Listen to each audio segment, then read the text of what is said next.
All right. Back Hey, up in there like swimwear. back and looking forward to this one. I say that every week, but I mean, this is just going to be a great show, hopefully. Yeah, man. You gotta give Fulci some love, man. This is the 24th episode of An Hour to Kill, and we haven't even barely touched on Fulci. So I was thinking, man, it's like, it's a very dark time of the year. and Yeah, and I yeah, figured that, absolutely. it's pretty appropriate. I mean, especially like Gates of Hell is you know, the gates got to be closed before All Saints Day on November 1st. So, Exactly, yeah. And it just completely perfect time to be doing these. But we were thinking about it last week when we were talking about what to do, and we thought we need to do a big, one of the big shows where, an Argento, Martino or Fulci show. So we come up with this one. I think is perfect for the time. yeah, man. Hell yeah.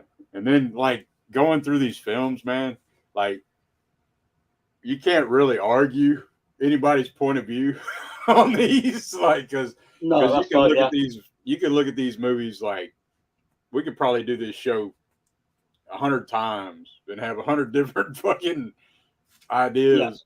Some ideas would be different, you know what I mean? But absolutely. Yeah, and it's quite funny how these three films were actually filmed within 10 months of each other, and they kind of you get obviously they go together, but I mean some of them are very similar, in just tone and all that, But to right, think he did these in 10 months is just mind blowing. that's I think the crazy. Black Cat as well he did within like a Yeah, year.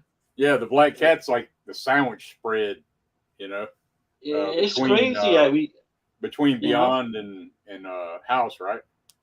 yeah, it's just crazy how we come up with I think five films that could, if a certain director come out with one of these films in their career, they would be happy with that.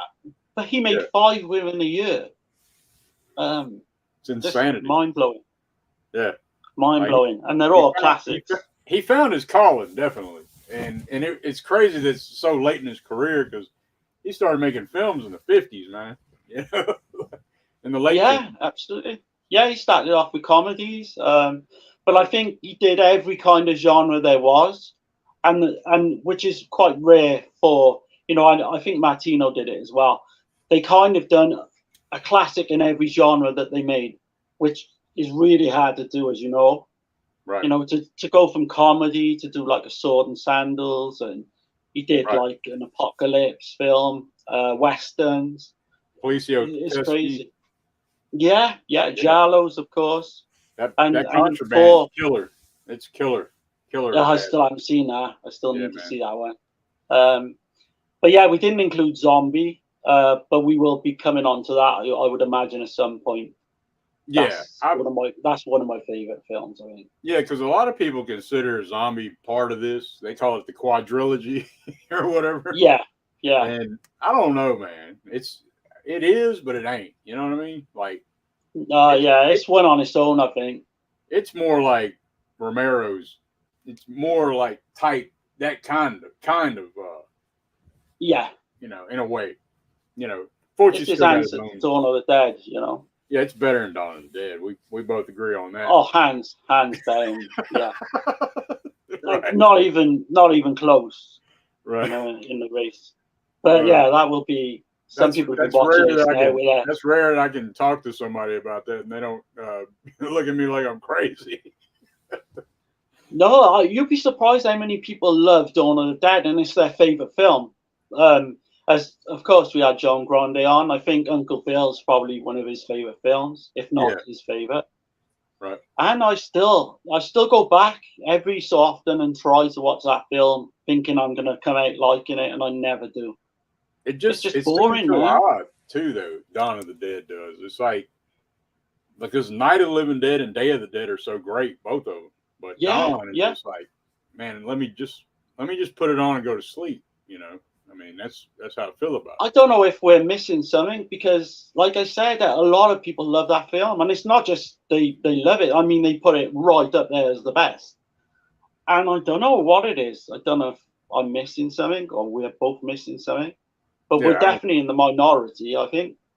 Yeah, I don't know. Maybe I just the pie smacking in the zombie faces just doesn't work for me or something. I don't know. And the blue-looking zombies as well. But it's drawn out as well. It's really long and just a slog to like get through for me. I don't know. It's boring as It's shit. one film I'd love to actually get appreciation out of it and really get to like it, but I just can't. Like you say, it's Night is just one of the best ever made. Yeah. I even think Day of the Dead is his best zombie film. Whether I would it'd be because I've been thinking about this all week. Like, how would you rank like Night of the Living Dead and Day of the Dead up against these three? And it's fucking hard, man. I tell you. Yeah, that's pretty tough. I would probably, just because I don't know, Night of the Living Dead is like that was the very first VHS. I bought that damn VHS at a yard sale for like Right. I think it was like $1.50 or $1. I bought that tape and I wore that shit out. I watched it all the time. So it'd be hard to beat Night of the Living Dead for me. But I would take these over Day, probably. I know that's kind of crazy to say, but I would probably, the more I think about it, Day of the Dead used to be my favorite zombie film, but the more I think of it now, I would take Zombie and these three. Even though I guess House by the Cemetery you could maybe call, it's a mixture of zombie, slasher, and ghost, like a haunted house film, which we'll come on to later. So maybe you wouldn't call it an out-and-out zombie, but I would probably put those three zombie films Fulci did above the two Romero's. And again, I'll probably get shot down for saying that. It don't but matter. I mean, people are all gonna about love what they love, and I don't know. The Dawn thing just never. I'll quit talking about that Dawn shit. So, but anyway. That's enough about Yawn of the Dead. So yeah, Yawn of the Dead.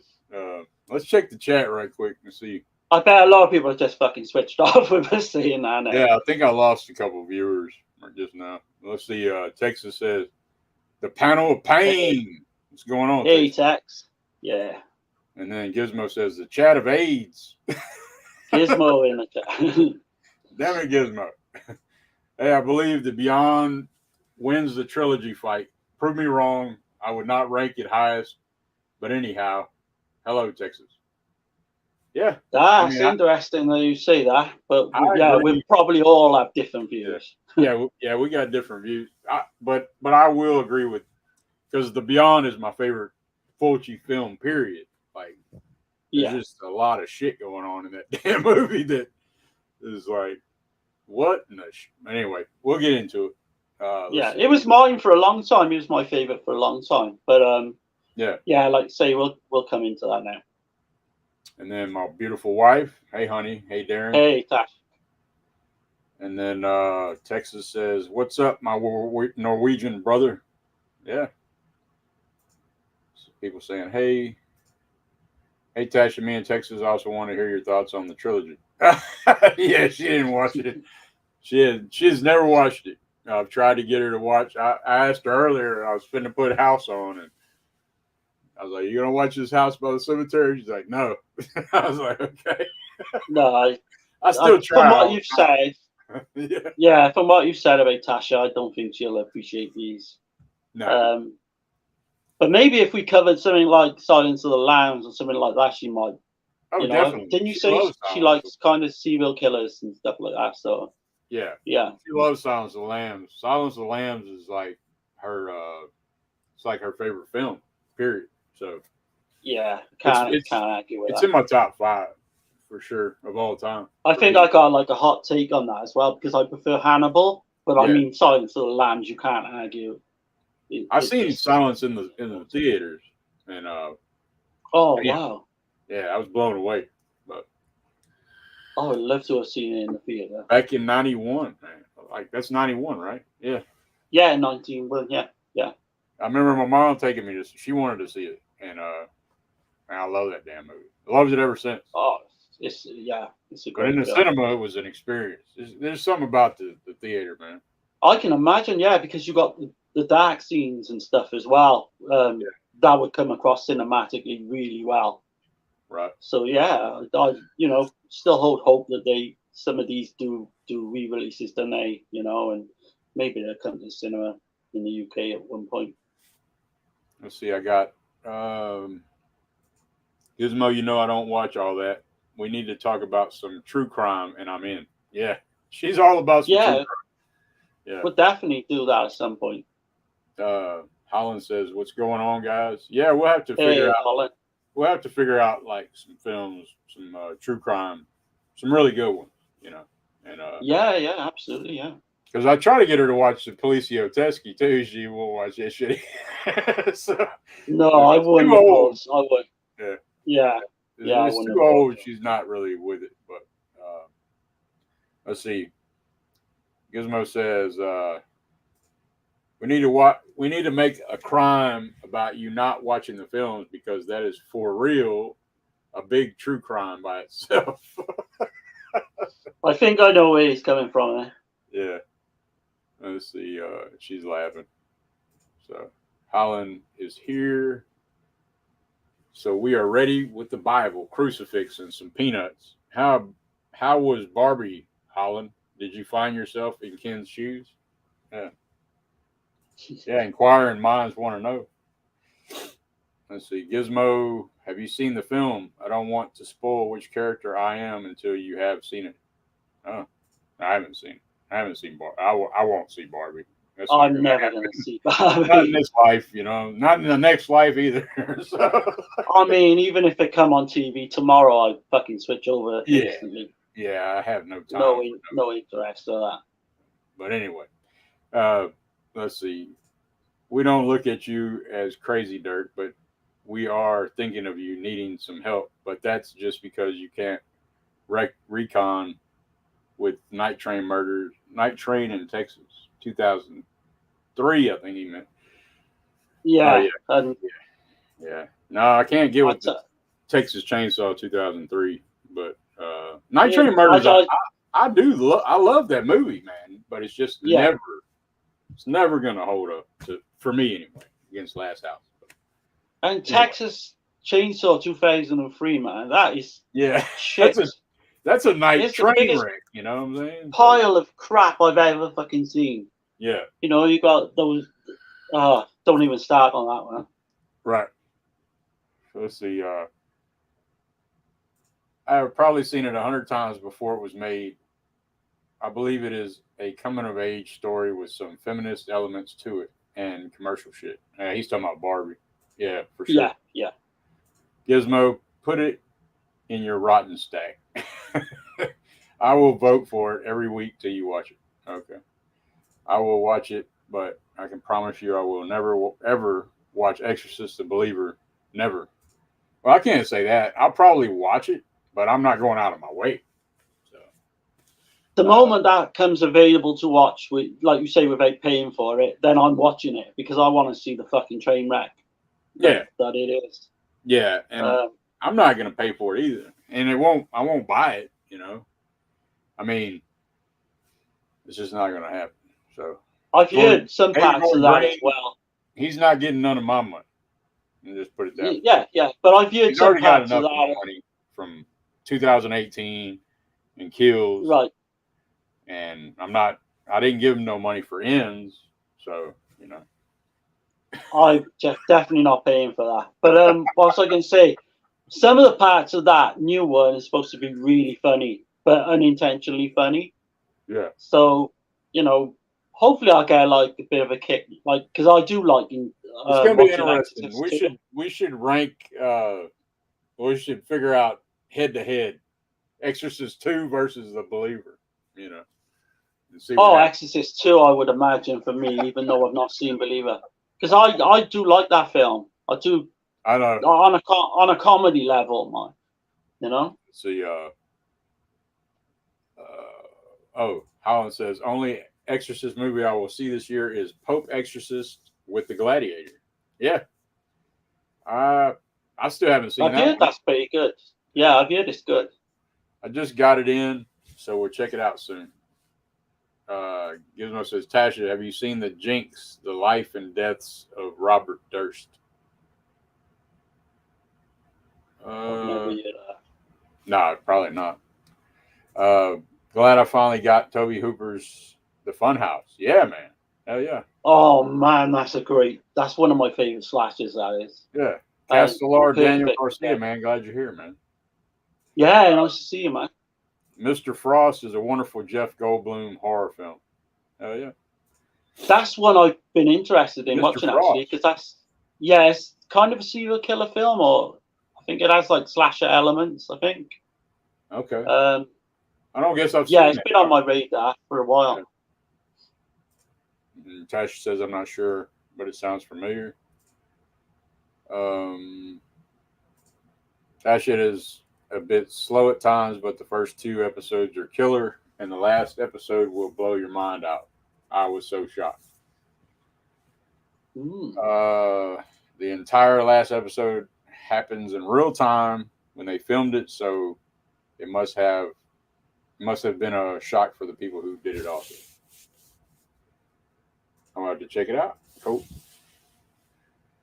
But all right, man. Well, we're like 20 minutes in. We've kind of been talking about this and that and the other thing, you know.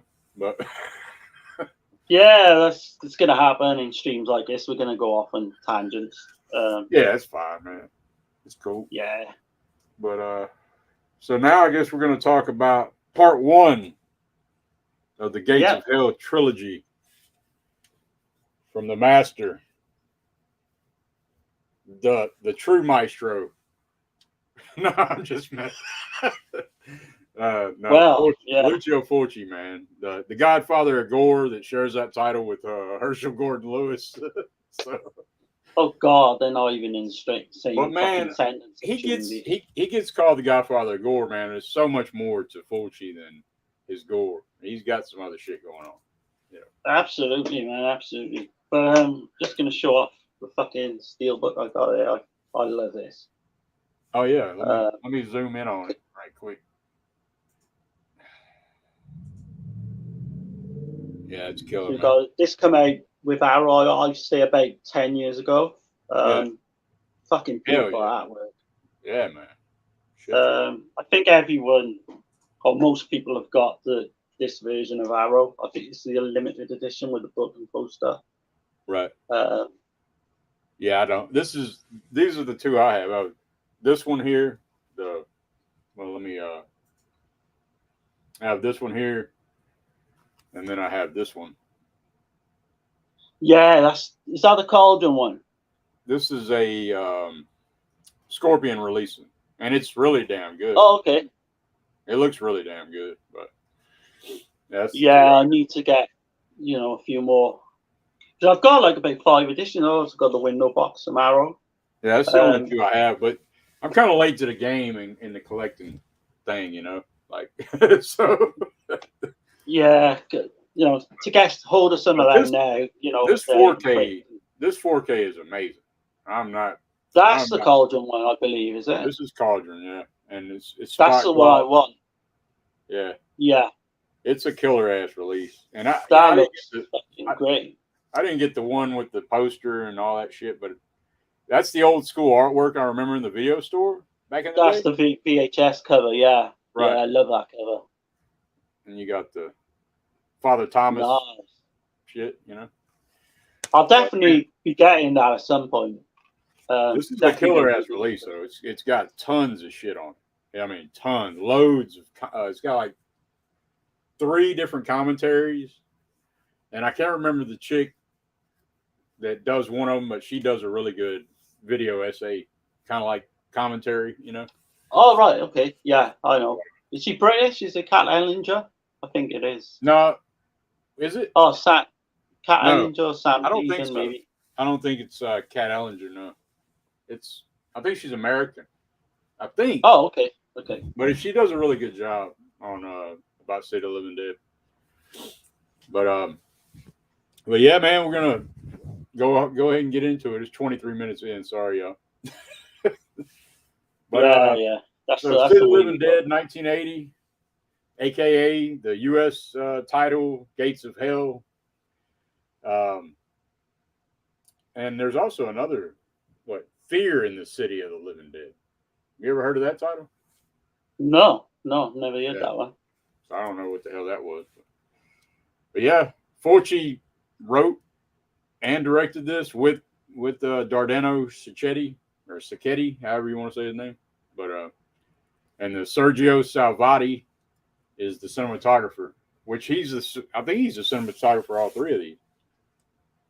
Yeah, he is. Yeah, and he's completely underrated. If you guys watching ever get the chance to check out his filmography, go and look, and you'll be amazed. It's insane. Him and Gastaldi are like neck and neck with yeah, with the films, with the Italian cinema. But then you got Fabio Frizzi's awesome music. Oh, God, yeah. Like all three films. I think my favorite score though is from The Beyond. Like I think that's, to me, that's his best. I don't know. It's difficult to rate the actual themes of all three because they're all amazing. I'd probably go with House as the best one because it kind of got like a hammer. I guess it kind of like feel. whichever film you like the most too. Kind of, because it definitely sets the mood and the vibe for the film. So absolutely. This is kind of go on. Let's see. Gizmo said you should be proud, Dirk. 20 minutes in, and you talked about Barbie, Exorcist Believer, in Texas, 2003. Yeah, thanks to the fine folks in the chat of AIDS. But yep. Like Gizmo said. And Night Train Murders always gets brought up as well. Which is Night Train Murders, Last House on the Left. Hell yeah. And then Texas says, don't insult Marshall Gordon Lewis. Shit. God, I don't mind Blood Feast. I don't mind a couple of his films, but God, they're kind of hard to watch at times. Right. And Gizmo says that's an Arrow Steelbook. Yeah. Yeah, man. I don't have it either. That's what that means. I think they got sold out within like days of coming out. Right. So this is kind of his basic story, isn't it? With this one, did you find? I would say that, like on surface level, I think anybody could watch it, Yeah. But I feel like there's some deeper shit. Like we're gonna get into that here in just a second. Okay. Yeah. But so it's shot in Savannah, Georgia, on the exterior. So it's it's in the South. That's like a theme, and no. So House is shot in New England, right? I believe. Yeah. In Boston or whatever. And so, but Beyond is shot here in Louisiana, in New Orleans, down south from me. And but this one's shot in Savannah, Georgia. On the exteriors, the interiors were shot in Rome. You got Christopher George as Peter Bell. He's a journalist. You got Catriona McCall. She's in all three of these. She's Mary. She's like a psychic woman. Yeah. Mary Woodhouse. And then you got Giovanni Lamberto Radici. Lamberto Radici. My bad. Who recently passed. Rest in peace. Very iconic. He's playing Bob.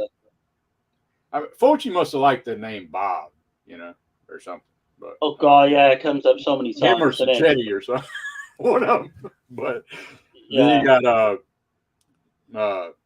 Michele or Michelle Suave, however you want to say his name. Tommy. He's in a small little scene. And Father William Thomas, the man of the hour, Fabrizio Jovine. Is that how you say it? I hope. I have no idea, but yeah, sounds good. And then, I got many more I could name, man. Valentini. That's like the most Italian name ever I'm saying. And that's the guy. That's the guy who's actually like we'll come on to, but he ends up in the drill scene with Lambert or Radici. Right. He kills him. But what I was like kind of shocked to realize that the boy in this called John is actually his real life son of that guy. Okay. And I was like, yeah, I you know, when I read that, I thought I've never heard that before. But yeah, it's his real life son. Daniela Dory is in this as well. Right. She did a few House. films. She's in House. She went on to do the New York Ripper. She's the one who gets mutilated, you know, with the get your titty ripped in half. Right. Yeah. I think then he got like the razor blade with her eyes as well. But yeah, she was a favorite of Fulci's, even though like apparently on set. Yeah, he put her through hell. This is violent as deaths, man. Yeah. There's some funny stories actually. Christopher George and Fulci didn't see eye to eye. I think Christopher George was on set and he wanted to do one scene with a cigar, and Fulci like, no, you can't do it. So as a prank, they went and filled like Fulci's pipe with maggots because there's a maggot scene coming on later. I heard about that. Yeah.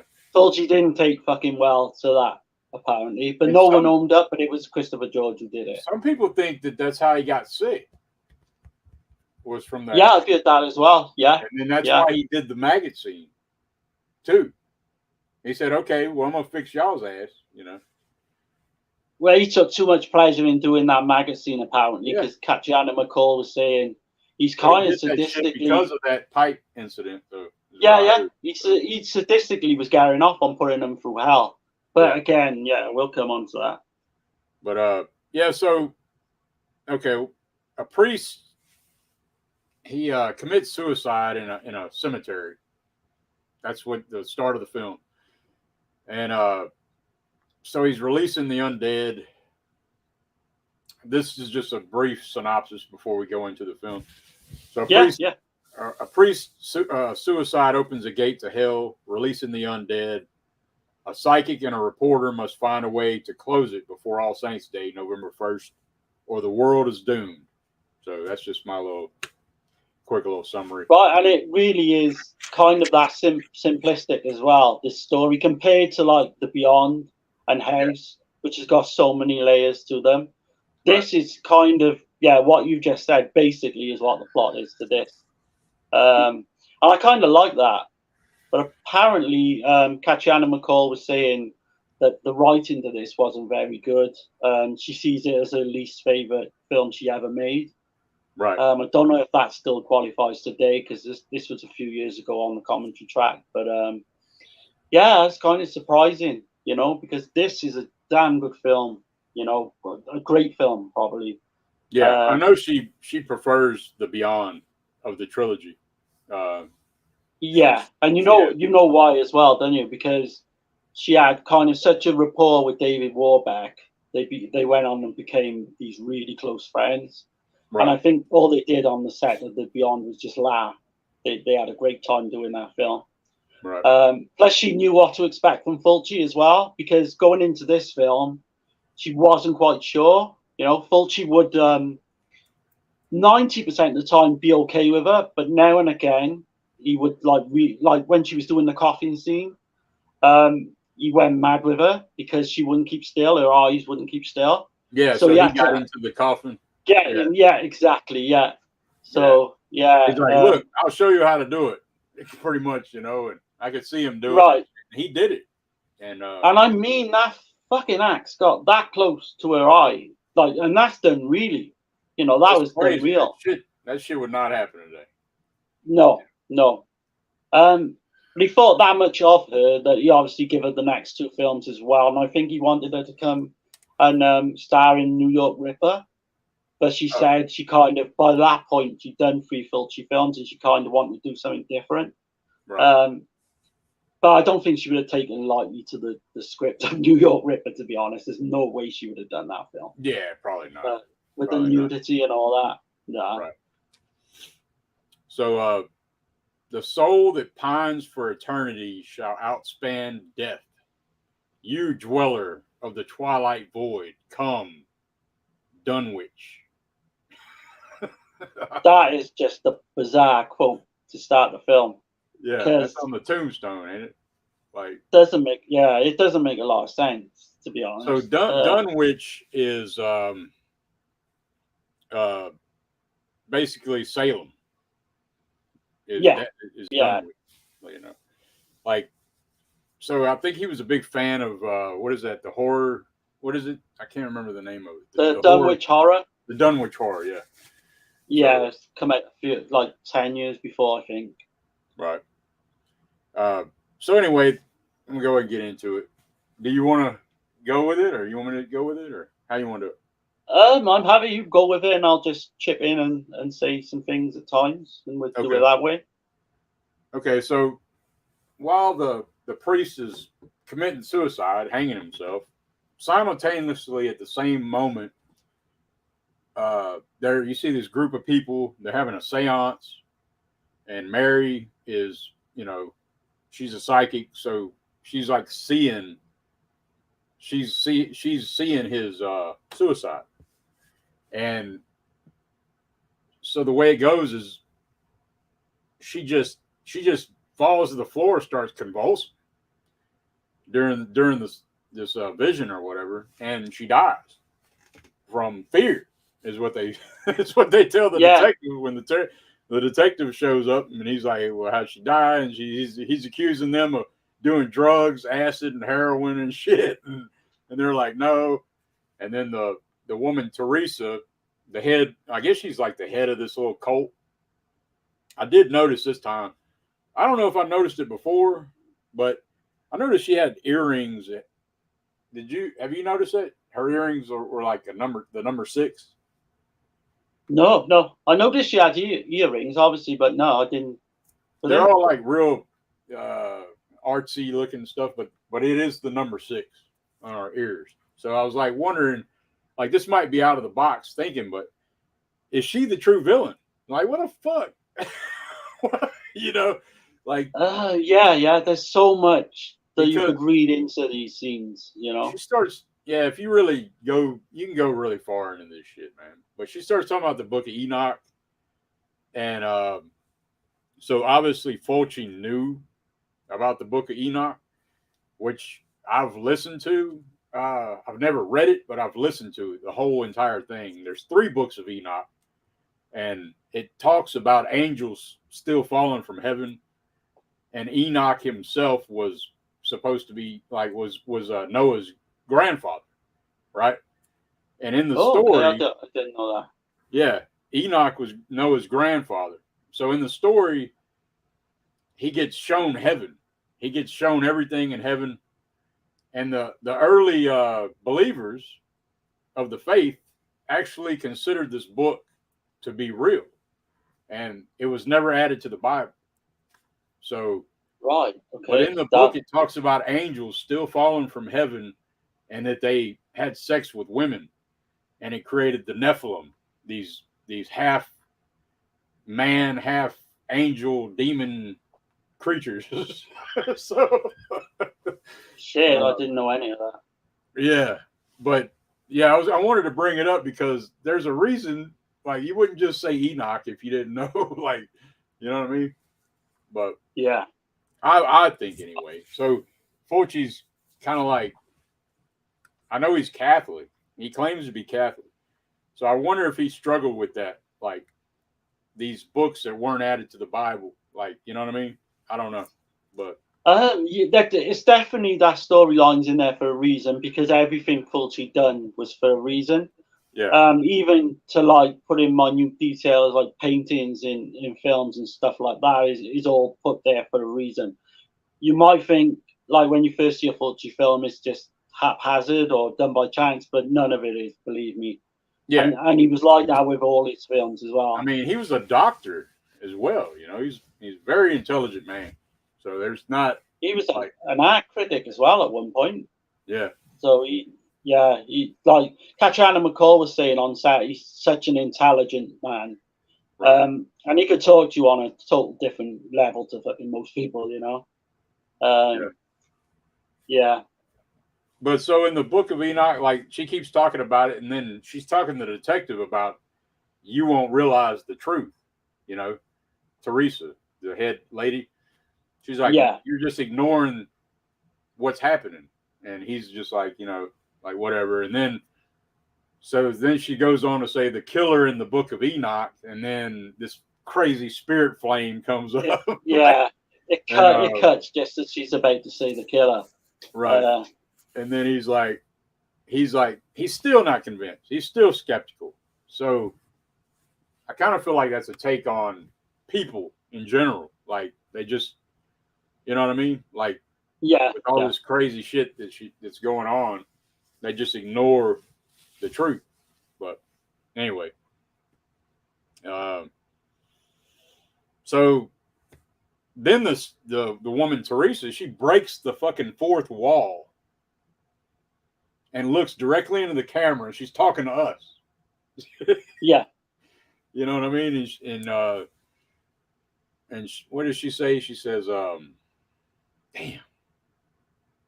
Uh, Basically, oh, like she says awful things are like happening unimaginable in things are happening. Yeah, in another in a town. town at the same time. You know. So then that makes Yeah, me think, like with my mind watching these three films, I couldn't help but think about the Beyond and House by the Cemetery, like at the same time. Or do you think I'm reaching too far with that shit? no, I think that like they were all done within a year, so I think they're all kind of go together. Um, Certainly in looks and all that, but I mean, if you're talking about story, there's definitely kind. I think they're called the Gate to Hell trilogy for a reason. They do go hand in hand, Yeah, and they do kind of evolve as well as we go. yeah. I know. As Because far this as is very if you were just watching, knew about this movie, just this movie, you're definitely thinking she's talking about the shit that's going on in Dunwich, with the priest. yeah, But right. it can also be the other two films. Is just how I'm looking at it. That's why I was saying like I got some like my head the wheels started turning this time watching the trilogy. So, No, and that's what's so good about these films. We can all come like 100 people, like you said, could watch this and come up with different kind of aspects and different kind of ways they look at it. right. But yeah, I think that scene you just said you just described perfectly to open the whole film. It is kind of basic, like I said. The storyline is kind of basic compared to the others, but this film has fucking atmosphere and it just amazing. Like you say, the creepy music and all that. And then in the And dread, the tension. oh god, It's like yeah, I have it somewhere wrote down, but Fulci said, "I'm not making horror films. I'm making tension films." I was like, well, yeah, that's debatable, but I was like, I shit. mean the way the fucking fog, it's coming down the street, and I Yeah, don't know, it's just perfect. I don't think I've ever seen that done as well in a yeah, film as like the fog machines. Obviously, you've got John Carpenter's The Fog, which is great, yeah. but this is just he seems to just do it at this, and it looks amazing all the way through. It really does. Right. It's a. Let me I'm gonna catch this comment right here. We got Charlie88. What's going on? He says, "Hey guys, just Yeah, finished Fulci's Conquest. Insane movie. Yeah, I really I like definitely Conquest. need to see that one. I like Conquest. It looks like somebody smeared Vaseline on the lens, but because it's real Yeah, hazy. The whole damn thing's real hazy. It's like a kind of like Beastmaster, but way darker, way damn darker than Beastmaster. right. Is it like a fever dream at all? Yeah, Like parts of that film? Yeah, it's that's damn probably near why I like a did it. nightmare going on. But yeah, I like But yeah, Conquest. good to have Charlie on board, man. Yeah, man. But so then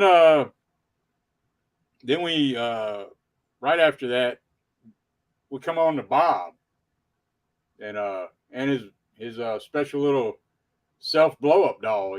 Like where in the shit did Yeah, this? I'm guessing he just had to have some kind of comic relief or something. I don't know. Uh, I don't know because it's like it's a very dark character, obviously, because Yeah. it's rumored that he's like a child killer or something like that. Yeah, every man. That's a good point, because every man in the town, they can't stand him. They hate him because his mother was a prostitute. I guess it never says Yeah, that, but it kind of insinuates it. So they look at her just like if you look at like the Salem type of shit back in the day, they look at her like a witch, you know. yeah, So then yeah. he's the son of a witch whore, I guess, is how they look at him. So But I think it's alluded to a bit later on in the film that he was probably innocent anyway of those crimes. yeah, Um, yeah, all the women so love him. All the women they yeah, feel yeah, sorry for him. All the women he's do, but kind all of the men are like, fuck him, we're gonna kill his ass, or he's a scapegoat basically, you yeah, know, for previous murders and stuff. But his character, fantastic actor. We talked about him before. I absolutely love just very iconic face. House on the Edge of the Park, Cannibal Apocalypse. yeah, What a wonderful actor, man. Um, Cannibal Ferox. and he does bring something to that role, because he's a creepy fucking looking fucker, Yeah, with he a, is, man.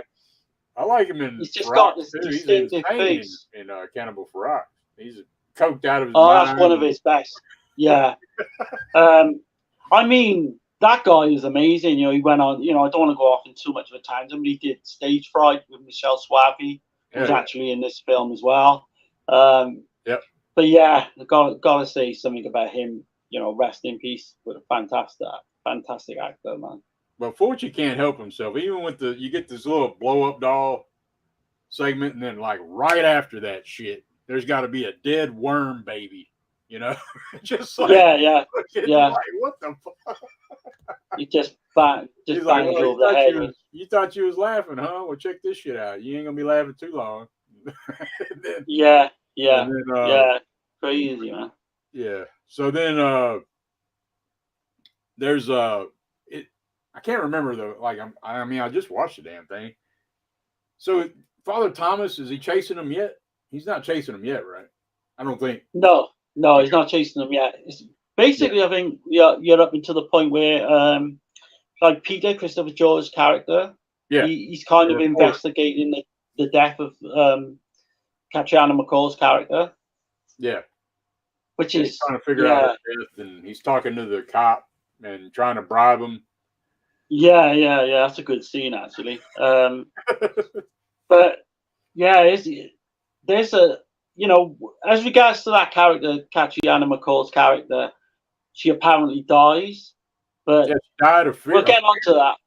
But it Yeah. doesn't make much sense, mind what happens later, Right. because wouldn't she have been embalmed before she was put in the coffin? Which kind Yeah. of doesn't make sense. But it's a Fulci film, man. For fuck's sake, Right. like, Yeah. I didn't no even. one's I didn't gonna even go think about logical. that, but that's true. She probably would have been embalmed before they threw her in a coffin. And I can look over facts like that because, like you But say, it's a see, fucking Fulci film. but like, so when so he goes to the burial site, right? Is we're Yeah, there, yeah. or am I mixing shit up?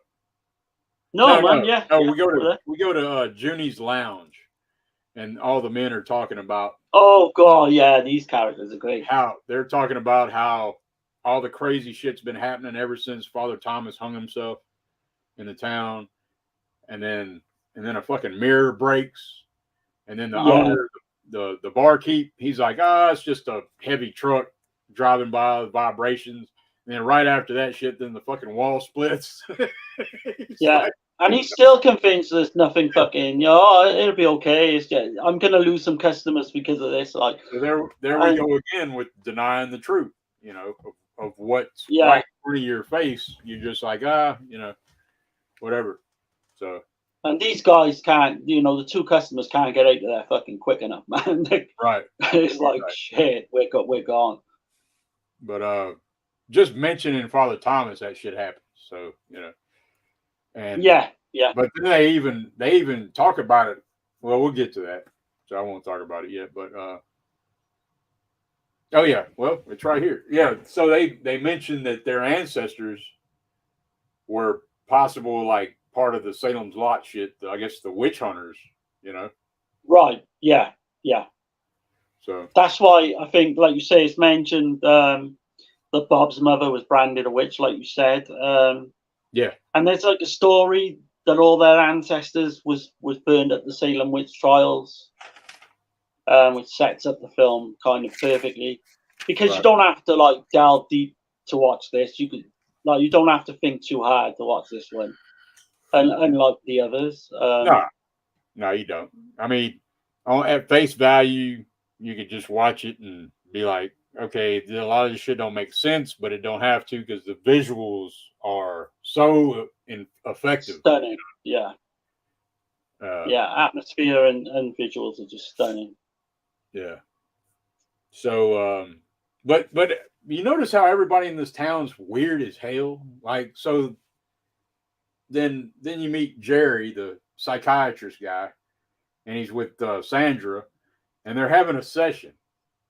She's talking about like that she fucking wanted her father to be her husband and shit. Yeah. She thinks every little girl's like that. But then it went away because he was a drunk, and I'm like, well, shouldn't it go away because he's your father?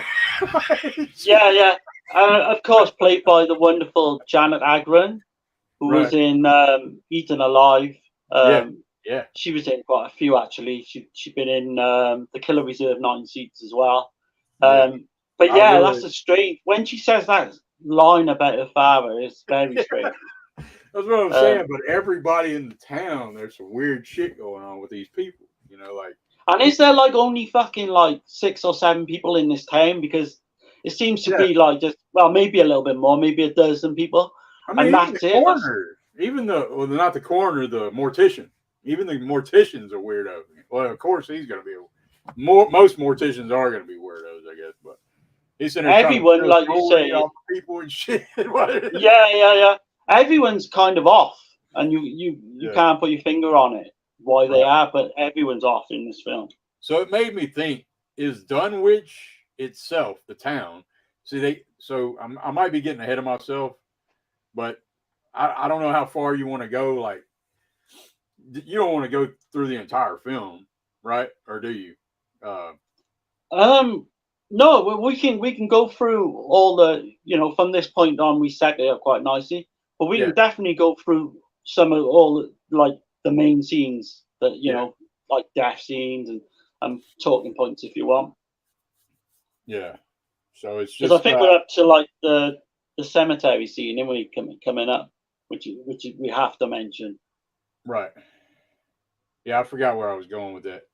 That guy, he hold on a second. Hold on, let me catch the chat right quick. Chubbs, what's going on? He said, "What's up, everybody?" Hey, Chubbs. And Charlie says, "Yes, Conquest is an extremely grainy movie. Definitely looks they smeared Vaseline on the lens." Yeah, it does, man. Yeah, I've heard that so many times. Yeah, crazy, man. But yeah, it's just these bunch of oddballs in this town. So what I was getting at is, well, we haven't got to the cemetery scene, so I'll save that. I'm getting ahead of myself. I tend to do that. Sorry, y'all. So no, that's okay, man. Yeah. Yeah, we mentioned all that Bob's hated. But yeah, Peter shows up to the grave where she's at, and these grave diggers are, one of them's looking at a porn mag. Yeah. And do you know the story behind? Do you know the story behind that guy as well? I heard he was a porn star or something, right? He was apparently he's a hardcore porn star back in the day, like pretty much around this time as well. And of course, you've got the blonde guy who's digging the graves with him is the guy from Cannibal Holocaust, right? Yep. But yeah, this is a great scene. And then they're like, okay, so they're on their lunch break, so it's 12. It's 12 o'clock. They're on their lunch break. They start bitching at Peter Ball. Ain't that his name? Peter Ball, Peter Bell? Peter Bell, I think, yeah. Okay. They start bitching at him like, what the hell are you doing here? Kind of shit. And he's like, I'm just trying to figure some shit out. And is it a crime? That they have this whole deal, and they're telling him to get the hell out of there. But he goes somewhere else, and then like they don't have their lunch break, so then they're starting to bury her, but then it's 5 o'clock all of a sudden. Like that seemed like very fucking quick time from 12 to 5. Have you ever noticed that in the film? No, I didn't notice that. That's probably a continuity error, surely. You think? Yeah, because I I don't know. doubt if he would have been hanging around the graveyard for like 5 hours. Right. That's what I was thinking. I was like, damn, it's 5 o'clock already, and they don't quit. They don't even stop. I mean, they didn't finish burying her. You know what I mean? So But it is a Fulci film, man. So maybe he did. yeah, Maybe there is something behind that. I don't know. right. So anyway, Peter thinks he's hearing somebody screaming, and it's her down in the coffin. She's screaming. She comes awake. She's breathing hard and shit, and she's like scratching. She's like Kill Bill. You ever seen Kill Bill? Like she's trying I've to get seen out of the bits of coffin. it. Yeah. Yeah, trying to get out of the damn coffin shit, and he thinks he hears something, and he's walking off and shit. And then he hears again, and then that's what I'm saying. Like with Fulci, how he builds tension, like this scene right here. Like it's just you're like, damn, like are you gonna go ahead and get her out already? He just drags it out a little bit, but I think it's in Oh a good god, way. yeah. Yeah, it's Oh done yeah, in a good because at one point you think he's definitely out the shot and he's gonna walk away. way. Yeah, But it's your worst nightmare. I don't know about you, but the thought of ever being buried alive just freaks me the fuck out, man. That right. that would just be God. Imagine that one way to go like that. Shit. That would suck. But I think burning might be worse though. I don't know. I don't know though. burning's over quickly, man. Not that I I want to guess it be would be. fucking either one of them, but yeah, that would be torturous. I think just to be buried underground, not being able to, because Right. that would take you days and days and days before you die anyway. So then, Whereas burning's just fucking over in a flash, yeah. literally. So then Over. Peter he gets close to the grave, and then she does it. She screams again, and he's like, "Oh shit!" He gets a pickaxe and busts her out, man. And that's that shot when he pulls that pickaxe back, and you see her face just screaming and shit, like, and it's just like, what in the hell is going on? And he's a journalist, so he's always getting all the facts, type of guy, but Yeah, he tells her that he had a fortune teller tell him that he was going to meet a girl that was buried alive. So, that's right. Yeah, yeah. so he's pretty much on board with anything now. Like, he's not so much a skeptic, and I kind of like that Fulci did that. You know. Yeah, and like we were saying, I think before we come on air, that scene was actually Catherine McCall's first like real bad experience with Fulci Yeah. because he was a complete gentleman up until that point. But where she was, because that pickaxe literally is like that away from her eye, and they did it for real. Yeah. And she basically kept moving her eyes all the time, and Fulci fucking had a big go at her. So where, like you said, Fulci even just got inside like the fucking hole and said, "Look, I'll do it. I'll get in the coffin and do it myself." And then she was a little bit easier with that, but that would not go today. I think you said earlier that would just not fly today because No, it there's was so much. literally that fucking close to her eye. Yeah, so much I mean, safety regulations now yeah, in films, but I mean, you never know. I mean, you seen what happened with Alec Baldwin. He shot somebody, didn't he? No one said not long ago. So yeah, yeah. I mean, I don't know. Yeah, you've got all the fucking things that's happened in the past as well. But I mean, I can't Right. see them ever coming to do that stunt Yeah, because you no, got no, like CGI. They CGI the shit now. I think. Can you imagine someone fucking having to like do that now? no Their shit. agent would be fucking on Yeah, it this would straight not. away. It definitely wouldn't happen. Not. I mean, so the gun comparison is nothing. I don't even know I brought that up, but No, that's good, man. so then they go back, uh, and she's explained. They go back to Teresa, the head cult woman or whatever, and she's explaining that all this was prophesied in the book of Enoch. So when she says that, I'm thinking, well, bitch, you knew this shit was going to happen. Well, yeah, there's that as well, yeah. Seance and why'd you let all this shit happen, Like, but why wouldn't you just, try to close the gate instead of doing the seance and all that weird shit? If it's in the book, And it doesn't make sense that she wouldn't be kind of, that she'd That's be in what the I say. hole Is like she that. like the true villain of this fucking movie? That's nobody. Yeah. I haven't heard nobody say that, but again, she looks at. Yeah, it could well be. Yeah, she breaks the fucking fourth wall again, looking at us like, saying some shit about. This is the first book where man described his fear over 4,000 years ago. And in the face of an eternal evil, constantly seeking vengeance. And so in the, like I was saying in the book of Enoch, it is true because it has to do with the devil. In the book of Enoch, Enoch's shown heaven, and he's like favored by God, and he's actually just taken. He doesn't even experience death. In right. That.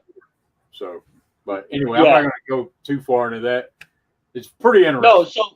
No, so basically, the priest hanging himself is basically, if you put it in layman's terms, has opened the gates of hell. Yeah. And that's that's all you need to know really going into the film. They mentioned there's a few days to go before All Saints Day, so we're right there, right before Samhain or Halloween. We're right before that date, like a few days before, Yeah. So All Saints Day is the 1st then of November, I take it. November 1st. It's a Catholic holiday, which makes sense. Yeah. Right. Yeah. And in the Catholic holiday, All Saints Day, they pray to all the dead saints. And I also found this interesting. I'd never really, I guess, paid attention to it before. But look at the lead characters. You got Peter and Mary. Those two are saints. Right.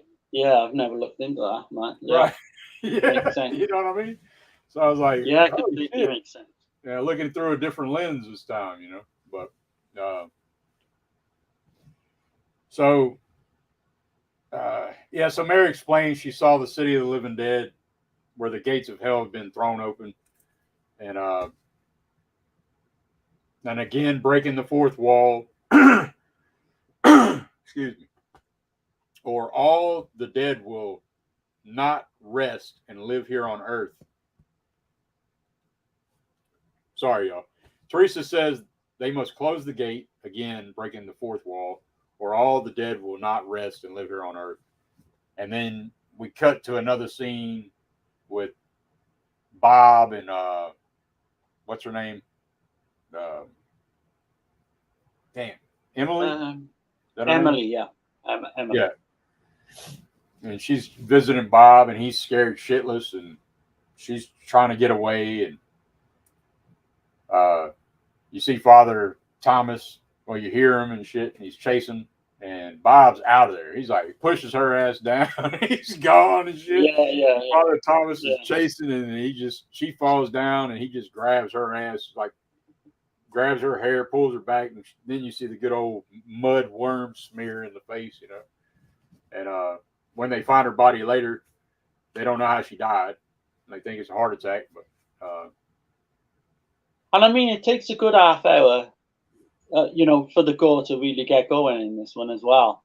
Yeah. Because it's just built with, basically just built with atmosphere the first half hour. But there's nothing boring. There's like no fat on. No, not at all. Yeah. At all. It's like every 5 minutes there's some weird shit happening like in this movie. Yeah.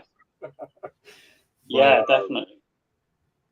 Yeah, so and then like right after that shit, then you see a couple making out, and you're like, oh, okay, well, what's gonna happen here, Like first time seeing this, I was like, oh shit, these fuckers are fucked. They're gonna be dead here in a minute. Yeah. Then definitely. And the two actors as well. You know, you got Michelle Suave and you got Daniela Doria. Right. Both like, you know, Danielle Doria, as I mentioned before, big, you know, Fulci loved having her in the films. Yeah. That's the girl, yeah. But this scene is crazy. I think everyone mentions this scene who's ever seen it. And it's unforgettable as well. But it's I probably don't my know. favorite scene of the whole damn movie. I know a lot of people love the drill kill, and I do too. It still holds up like a son of a bitch. But damn, man, like when she's like, you know, they're making out and shit. She's like, she don't feel right. She feels like somebody's watching her. And then Father Thomas ass just pops up out of nowhere. He's all hanging and shit, you know, like, they cut the light, and when they cut the lights on, that's when they see him and shit. And then he's giving her the good old eye gaze, the bloody gaze and shit. And, just blood just dripping, man. All her damn intestines come out her mouth. And, you know, I mean, it's pretty foul. And those were like real pig intestines, right? Yeah, what happened with that? I think it's tripe as well. She basically puked up on camera as well. She was actually being sick when that, you know, because the stuff they got her to eat. Again, it wouldn't happen today. I don't think anyone would go. I can't believe that's a soldier. That is a soldier, man. Yeah. Like, and I think that's why Fulci liked her, you know, and brought her back because she didn't give a fuck. She'd just do anything he said. Yeah. Whereas I think Tatiana McCall mentioned about that scene. She said, I would not have done that. There's no fucking way I would have put that stuff in my mouth, she said. And I wonder how much, I didn't look that up, and I don't know if you can find it, but I wonder how much she made to do that. Like, I wonder how much money she made to do this movie. Like, you know? I wouldn't have thought it'd been a lot because she's only really there for like, is it just the one scene, maybe? Maybe later. So. Maybe later, right? Is she? Right, yeah. Is she one of the zombies? Yeah, come to think of it, I think she is, yeah. I think they all becomes on, you know, all the ones that are killed becomes on. Like Michelle Suave as well, he becomes quite which is quite an iconic scene. That shit cracks me brilliant. Up. Yeah. Every time when I see his ass way the fuck up, drops down. I know we're getting ahead of shit. But yeah, man, I don't want to, like, because we'll be here all day if we go through the whole damn entire film. But let's see. But yeah, I just wanted to bring that one up, man. Do you want to continue on like from there? Well, I would. Like I said, I won't bore people too much because I'm liable to like go through the whole damn thing if I keep going. No, that's okay. So, like, there's another character that basically enters the film as well. John. He's basically, I think, is it Emily was his sister, or one of the characters was his sister, who dies. Yeah. So he's like this young boy. He was the young son of the guy who done, you know, I think it's Venturini, who was in the drill scene. But yeah, that guy. He was his real life son, basically. Vice versa. Yeah. Yeah. So, like we say, there's you got the boy comes into play as well, which is good. You know, lots of just supernatural things start happening. You've got blood on broken like windows and stuff like that. You know, I don't know how far you want to go. You know, into like what happens towards the end. Basically, don't want to spoil it. Yeah. Yeah, probably not spoil it, but I was going to bring up where Mary says that there are things that defy all imagination, and then that's when Peter tells her about the fortune teller. Well, I already kind of mentioned that, but I forgot to mention. But then again, like, still denial of truth is going on. People are denying that this is Salem. So it made me wonder, is Dunwich itself like the gate of hell? Are they already in hell as soon as they get there? You know? Yeah. You know what I mean? That's a good question. Yeah. Because they can't find it on the map. When they're trying to travel there, they can't find it on the map. That's something I needed to bring up. So they only got 48 hours left to close this damn gate. And Mary is like, let's go get something to eat. Yeah, yeah, You're like, yeah. what the fuck? Don't they get warned as well, don't they? Like, don't they get warned not to go there as well? But Right. we got to bring up the scene, the drill scene. I think Yeah, for yeah. me, and you've seen drill scenes. There's one in Bloody Moon. There's one in actually Body Double, I Absurd. think. Absurd. Yeah, Absurd. The But I drug actually think dealer. this one, yeah. So I think this one's the best for me Yeah, I because think that so. shit looks so real, man. It does, man. It I don't fucking know. looks like it's going into his head, and it doesn't look like it's like a Yeah, paper mache head or anything. It looks like his real head. yeah. And that fucking drills. Oh man, it's an amazing Still scene. holds up. Yeah, it's very effective, man. It's insane, But like how good it looks. yeah, the suspense leading up to that as well, because it does not do that quickly, and we got the suspense kind of like That's something we could bring up. Fulci doesn't cut away. You know, no, it's like the you're gonna. Splinter scene in Yeah, Zombie. right. You know, He's not cutting away. um, He's gonna. It's gonna be slow, and it's coming, and it's like it's just gonna last, and it's gonna last, and it's gonna. It's like yeah. son of a bitch. Where other directors would be like, okay, pull back, pull back. He's like, nah, I ain't pulling back shit. But But it's just done. I think there's one in Intruder as well, Sam Raimi. But yeah, I'd like to say I think this is by far the best I've ever seen. yeah, You cannot look at that scene without thinking that's not real, man. You just can't. and like I Um, said, like the people are so weird. Like we're getting up to the scene now with the coroner still. He's still in the jewelry. Off of yeah, he's still a necklace or a ring or something off of one of them, and then he like tries to a steal Ripson something off of necklace. the old lady that's dead. I can't remember her name. Mrs. Rosa. Rosa, is that it? Uh, Yeah, yeah. Resolver or something like that. He tries to steal something from her. He gets his ass bit. That's right. Yeah, yeah. Some crazy scenes to come as well, because another one we gotta say as well is like the raining like of worms and maggots in this one scene. Yeah, yeah, Um, we won't say too much about why these scenes happen from now on because we don't want right. to spoil the film. Yeah, But there's an interesting story to that, because Christopher George actually played a prank. Did we? I think we said this before the stream, didn't we? So I yeah, don't yeah. think we said this yet. Oh no, we said it. So, We said it while we were live, but it's cool. Like, all right. So or yeah. did So we. I don't know. I'm not. I don't think we did. I thought we Go said ahead it and say it. Go before. ahead.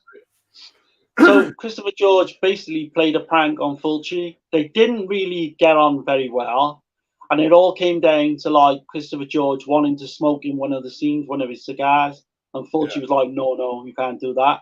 But they ended up playing a prank. So they got all these, like Christopher George basically got all these maggots and put them in Lucio Fulci's pipe, which when he found out, obviously, he's not too best pleased. No one owned up to it, but everyone knew it was Christopher George. Um, but then he kind of, Lucio Fulci, in the way he does, he kind of got his own back in this one scene that was to come. Yeah, I don't know if you want to mention that scene. yeah. So, yeah, basically, the three characters? Um, you've It's, got it's Peter the George, two women. Jerry, Mary, and Sandra. Right, okay, yeah. And best way to describe it is basically you've got like, is it raining like worms and like maggots fucking Maggots. come Yeah, they through just like the come window? flooding through the damn window. Like, yeah, I mean, it looks really gross, man. yeah. And then But they got what I some loved, of them. You could tell, like, you could tell they were stuck or glued to them. yeah. Oh, yeah. If you look too And they're close, so moving yeah. and shit. So yeah, she was the But last one to do it. The close up, Catriona McCall. she was She was crying and all during that scene. yeah, Apparently, her agent was crying with her because she right, was saying, I don't want to do it." But right, the best touch to that scene, I think, is we get the fucking music from Zombie 2, the yeah, theme, like a different variation of the theme, and I'm like, shit, that is fucking great. yeah, Um, yeah, just that music alone, man, is right. brilliant. But yeah, like I say, we're coming up near towards the end anyway. Right. I'm trying to think of, you've got the Michelle Suave zombie. We don't want to spoil it too much, but he looks really iconic. The way, like you said, you find it funny, and the way he jumps down. He's I that laugh type of every boy. fucking time I see that shit. When Johnny's running down the street and you see this motherfucker like way the fuck up in the air, like Yeah, he just drops down right in front of him. And he's all like, it's funny, but it's fucking creepy at the same time. If you can describe it like that. yeah, with his head. I think that head nod shit. Like I don't know. I know It's it'd be scary as yeah, shit, like to a kid, but I don't know. I it's laugh. icon. I think it's iconic scene. It is. It cracks me up though. It does, man. It's unintentional, probably, but But yeah, I know I'm a yeah. sicko, man. I'm a sicko. But So yeah, I don't want to say what happens, but a big character in the film actually dies, and yeah, it took me by surprise because I thought this one character was going to be the savior at the end of the day and all yeah, that. good old brain squeeze. Yeah, Yeah, so we won't say who it is, but I mean, I think Fulci did that for a reason to kill off one of the main characters. yeah, Plus, if you know the backstory to what I've just said, you'll probably work it out anyway. yeah. He's like, "Fuck you. Um, You're dead yeah, in my film." yeah. Yeah. So And yeah, I wonder if that was in the script or maybe he just well, yeah, it's kind you'll of know odd anyway. because this character's been riding the whole time, but I mean, other characters die too. So you know, Yeah, yeah, yeah. We don't want to say too much about that, but right. I think we've got to pretty much like mention the ending. Yeah, I How got bizarre! so Peter, they Peter, they make it to the tomb of Father Yeah, Thomas. And then when they read the tomb, it's something else I never paid attention to. When they read the tomb, it has other names, other Thomases. Did you notice that? no, no, Yeah. So that big ass tomb right there is his other family members that died are in that tomb. So I was like, right, holy shit. yeah, So then when they go in there, the shit's going down. Like I don't want to spoil shit. Like we will talk about, I guess I don't know. Can I guess we gotta spoil it, really. No, you can't really go around it. we definitely got to mention it. There's no way Yeah. of It's not. a heavy You know, spoiler. So if you haven't seen City of the Living Dead, I suggest maybe tune out for, a few minutes, come back, you know. But yeah. Um, so yeah, where do you start with this one? Basically, the way they kind of dispatch of the priest is kind of bizarre. It makes you think whether, because I read they didn't really have an ending to this, yeah. or like we said before, maybe the ending got destroyed, the camera negatives and all that got destroyed. So basically, they just come up with whatever in editing. But yeah, But how what I wanted to bring up got though is like when the dead Thomas family, when they all start rising up and coming up out of the tombs and shit like that, they yeah, remind me of Tombs of the Blind Dead, straight up. yeah, Like, yeah, yeah. and This film does remind me of that yeah, at times, down definitely. there it looks like Tombs of the Blind Dead. Uh, but I'm not going to say who it is. So one of the characters gets their brain squeezed, which we mentioned, but we didn't even talk about the fucking rats just start eating out of his fucking skull, eating his fucking Oh brain. god, yeah, It's like, yeah, holy shit, man. Like, yeah, yeah. He but fucking ramps up the gore as it goes on. right. Um, And then that Fabio Frizzi score kicks in. I mean, it's fucking oh, it's amazing, yeah. amazing. But yeah, they kind of didn't have an ending because the way it comes to a conclusion with the priest is kind of laughable in a way. We won't It we is. won't say exactly what happens, And like I said, but Fulci had a conflict. I think he had some kind of conflict with the Catholic Church. So in my eyes, my interpretation when I see that, it's like, is that like him sticking the middle finger to the Catholic Church. I mean, what is he doing? Like, I would have thought so, knowing like having watched Don't Torture Duckling, he definitely had right. a thing against the Catholic Church. Yeah. There's a big backstory as well about his wife died of cancer. His daughter died in an accident, so But he kind of still lost faith. he still would openly admit he was a Catholic. So Yeah, but I think he lost faith around at a certain point. yeah. I don't know whether he regained that, as time went on. But yeah, what's your take on the actual ending with John? Okay, so this is my take now. Like after now, if you just watch this film, say this is the only one that you've seen, you'd be like, I mean, I'm still like, what the fuck anyway. But I mean, I'm more so what the fuck if I just had seen this movie, like John comes Yeah, running. But after watching the trilogy, each one of them have like some evil fucking kind of kid. Like, you know what I mean? yeah, Like, yeah, you don't yeah, know if the kids, they look innocent, but they're really not fucking innocent and shit. There's that yeah. theme going on in all three films. So, Oh God, absolutely. Yeah, definitely. and I wonder if, like, him running through the streets, like, we didn't see everything that happened at the end, with his Yeah, part of the story. So, and then his family's killed by his sister, who's undead, So I don't know if he, at some point, he got, you know, something bad happened to him. that's the only way I can think of that it's implied. Because you got the cracks on the stream, and Yeah, again, this is a spoiler, obviously, but but he has to turn into a zombie.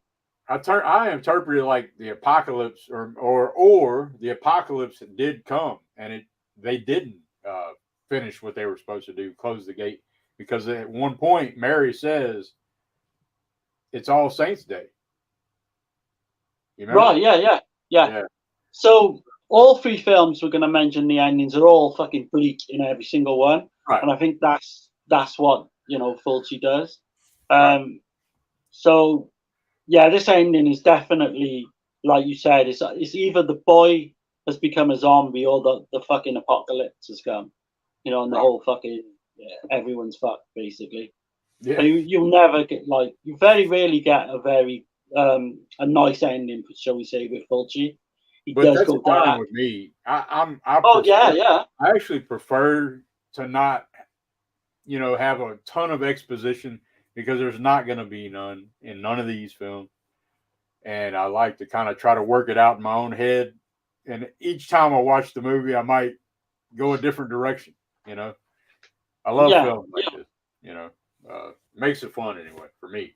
A lot of people don't like that shit, but teach their own. I But definitely think this is a strong start to the trilogy.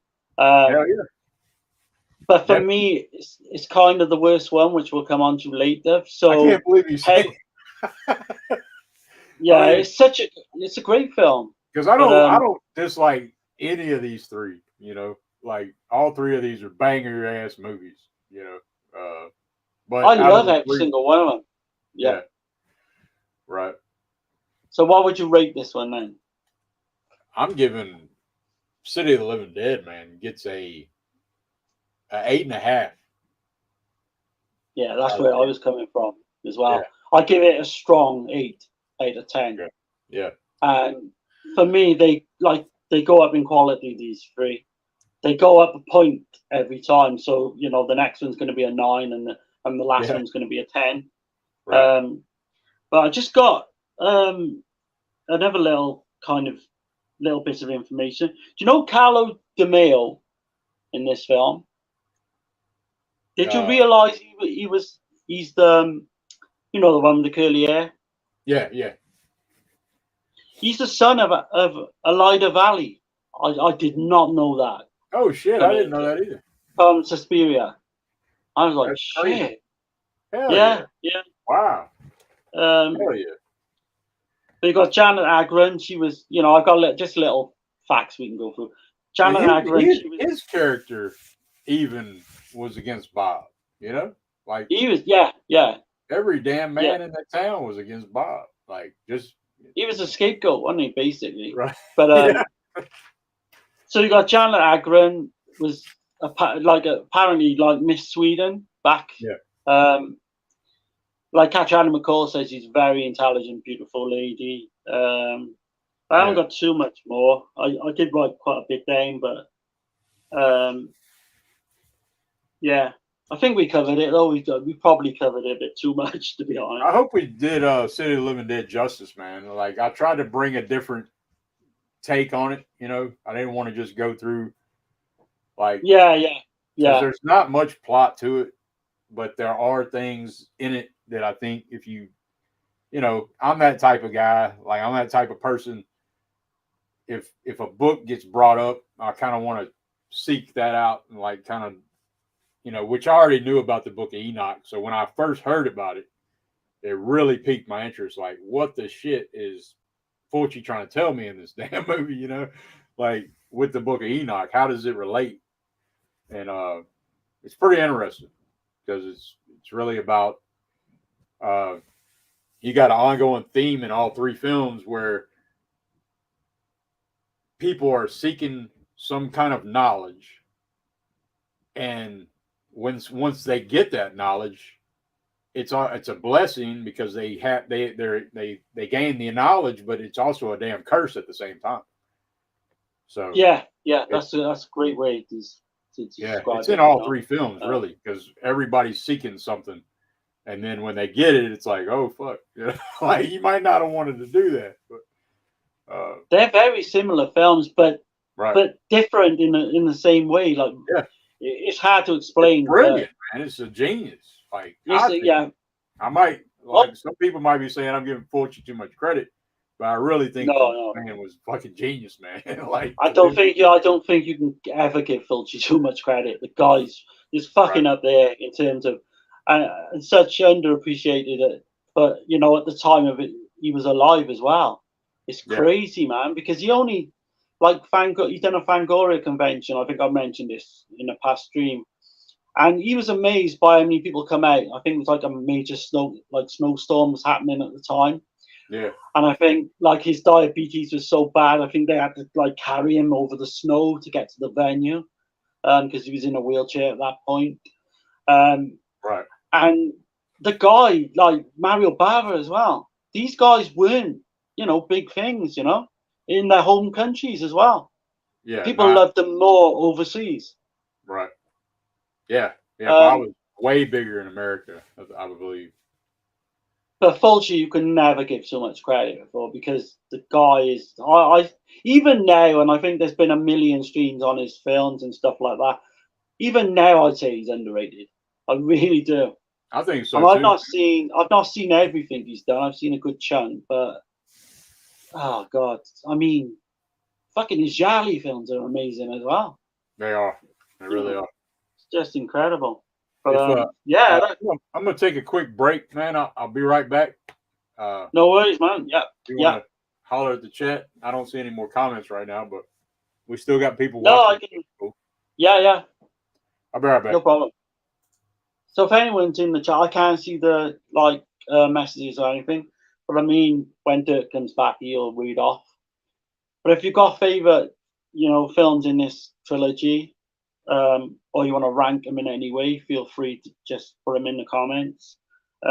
Even if you like some of like Fulci's older films, Don't Touch the Duck and all that. Let us know what your top, say, I don't know, 5 is, if that's easy for you to do. But if you've not seen these films, like they're highly recommended, and they do go up, in quality.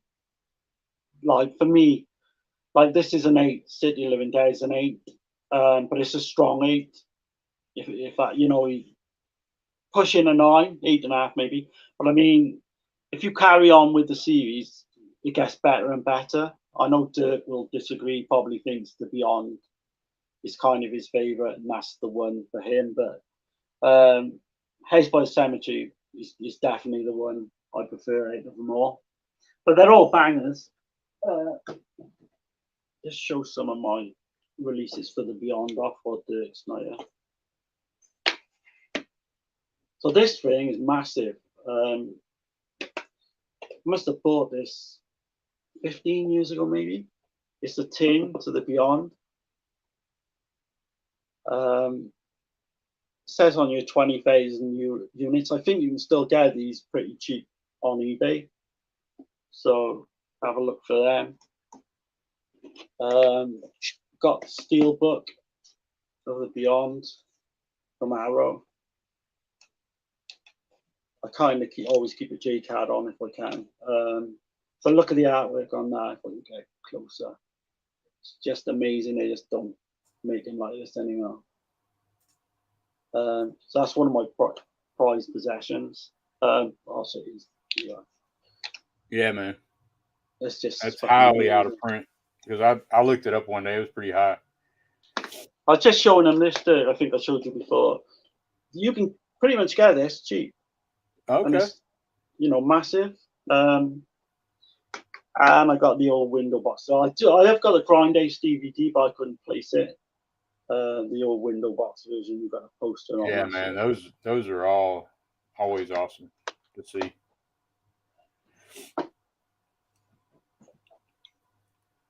All right, let's see. You got the mayor in here. What's going on, man? Hey, man. Hey.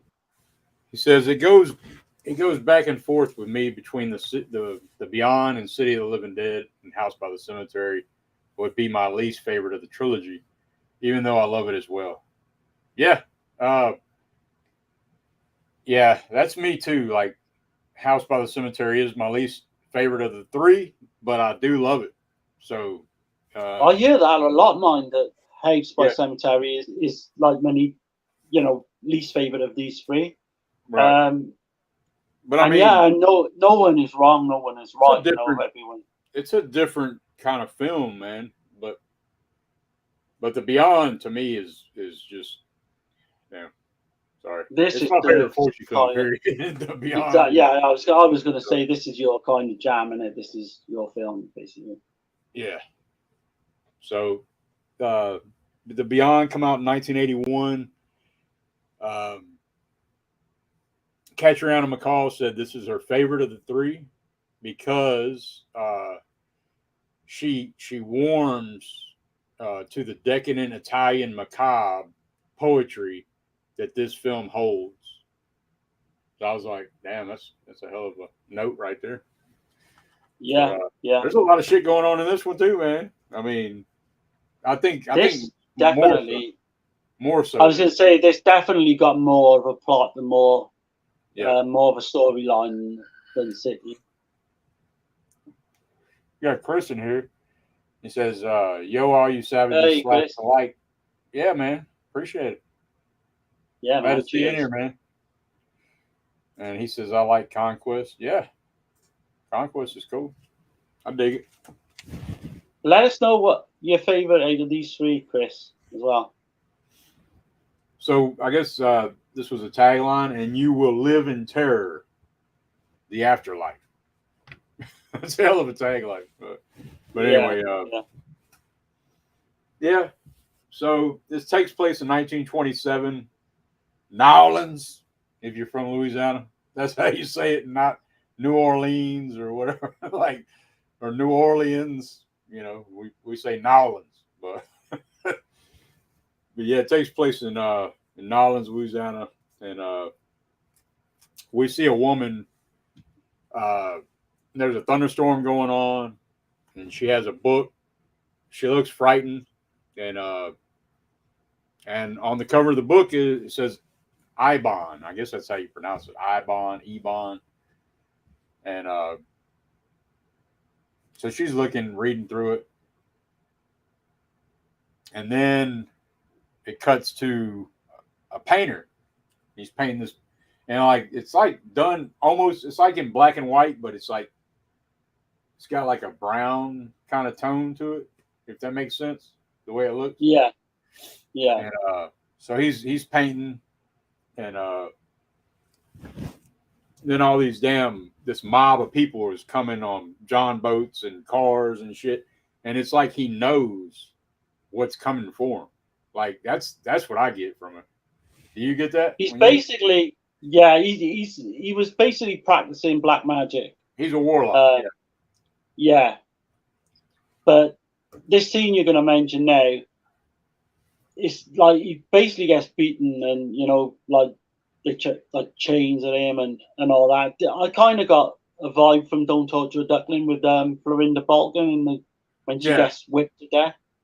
But it's not as good as that scene. But I mean, it's definitely kind of that vibe going for it.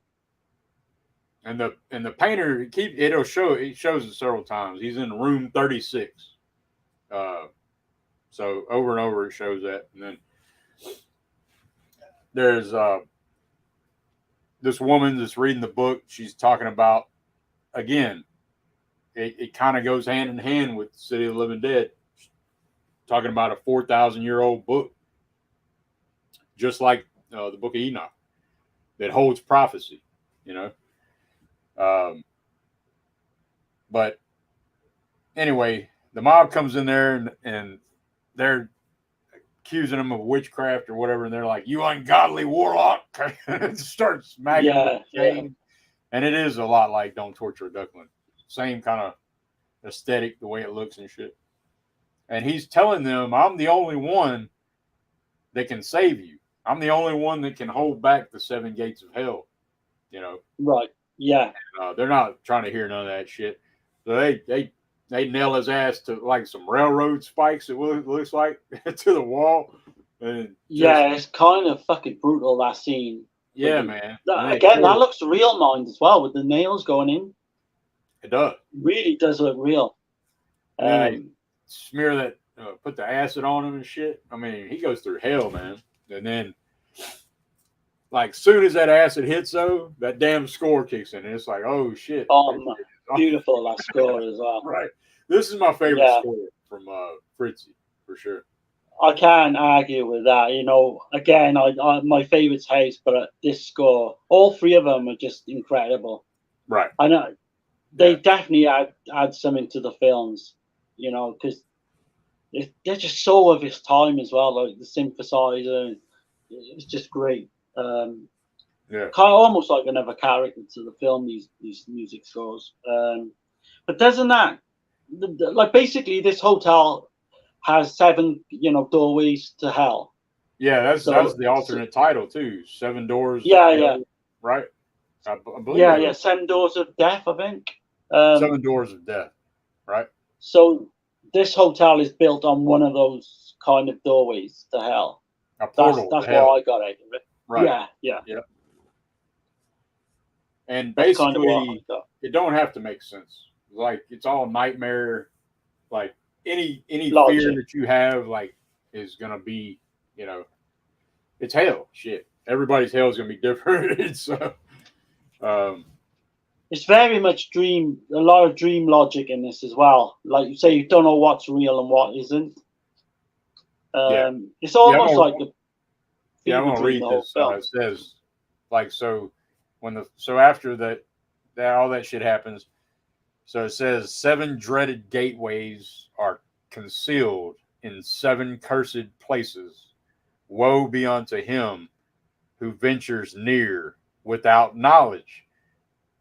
Like, we're about to get into it, like, because I noticed it this time watching the movie. After, like, paying attention to that quote and writing it down and shit, I was like, okay. And then well, I already mentioned all the shit about the warlock and saying that he's the only one that can save them. But let's see.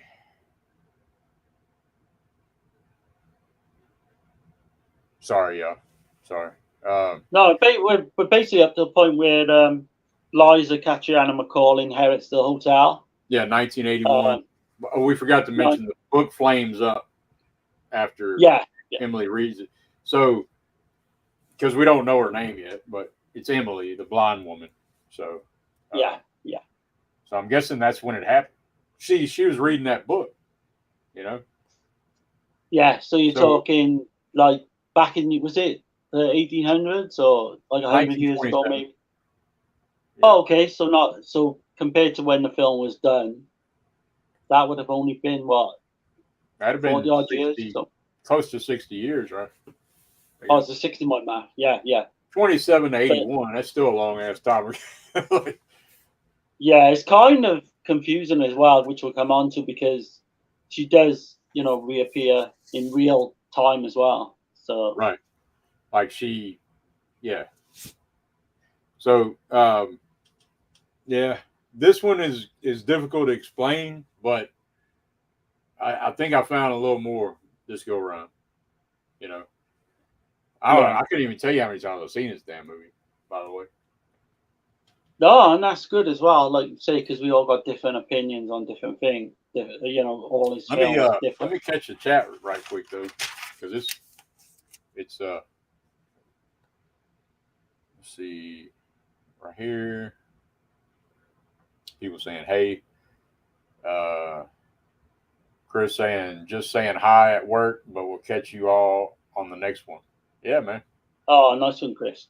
Yeah, appreciate it, man. Texas says Nolans. Yeah, that's it. Nolans. The mayor says, does anyone have the Beyond graphic novels from the late 90s? It was put out by Blackest Heart Media and came with the soundtrack on CD. They were supposed to do City Next, but it never happened. No, Shit, no, I no, would I don't love have to. that. That'd be awesome if I did. The only soundtrack I got came with this release. It's which I'm sure you got that.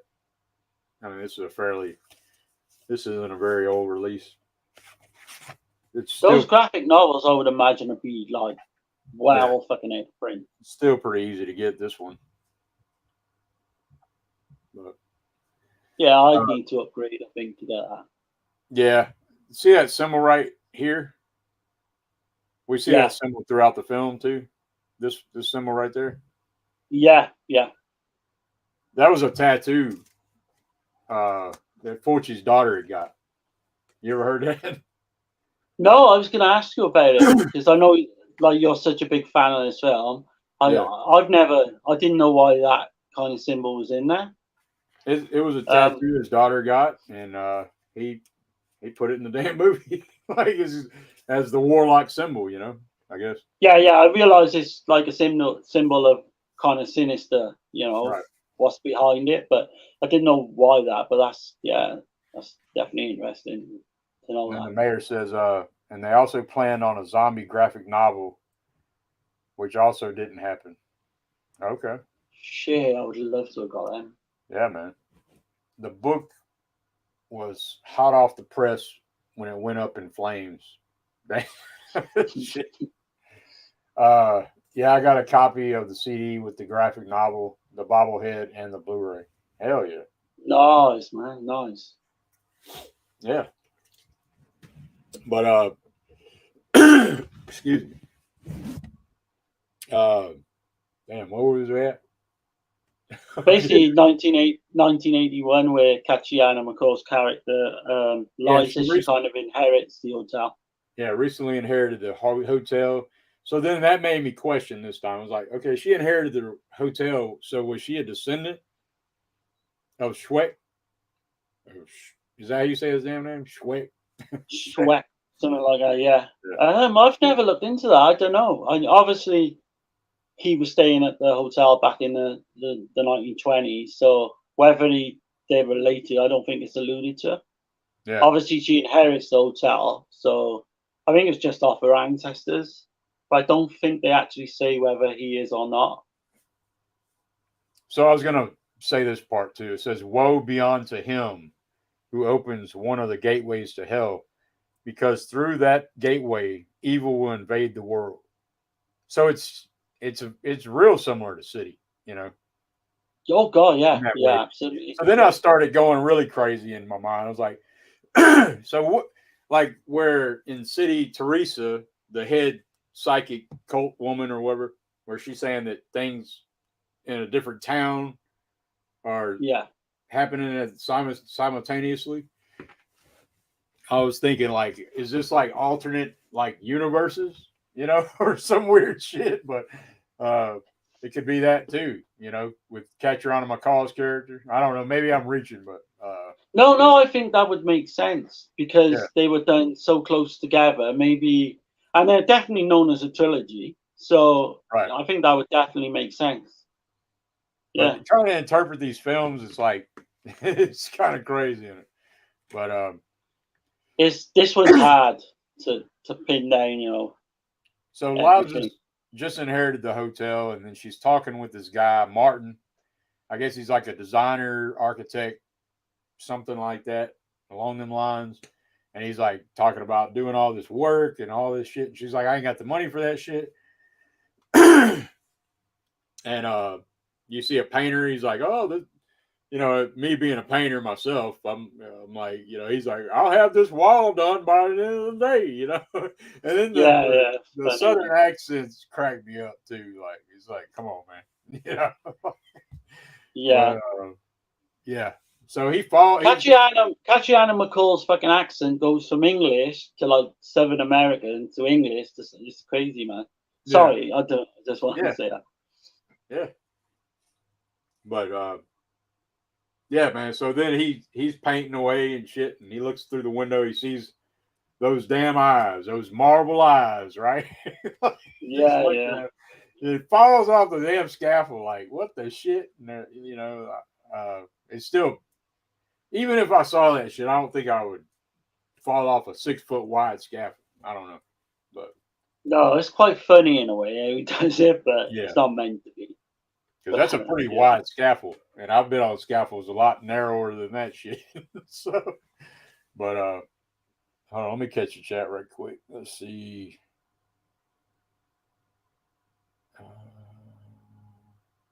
Okay. The mayor says, I sent both of you the link to the graphic novel on eBay on Messenger. Oh, cheers, man. Yeah, I'll look Awesome. into that as soon as we're finished. Yeah, Hell yeah. thanks, man. Yeah, man. Appreciate that. So he falls, and then he's like talking about those eyes, those eyes, and like he's got Yeah, blood spitting out and shit. And then they're like, call the doctor. And then they get the doctor there, and he's like, this man needs some water. She's like, well, we yeah. got Joe the plumber coming later, or with the plumbers coming later. And well, he needs to go to the hospital. They taking his ass to the hospital. So I guess he's kind of in the clear. And But yeah, the Doctor's actually played by David Warbeck, who's a David Warbeck, very well-known actor, British actor.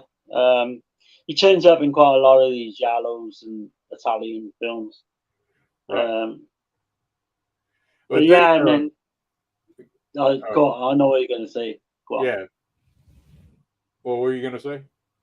Joe the plumber, are you going to mention? Or? Oh yeah. I'm gonna mention him in a minute, but let me change this up a little bit. Yeah, let's do that.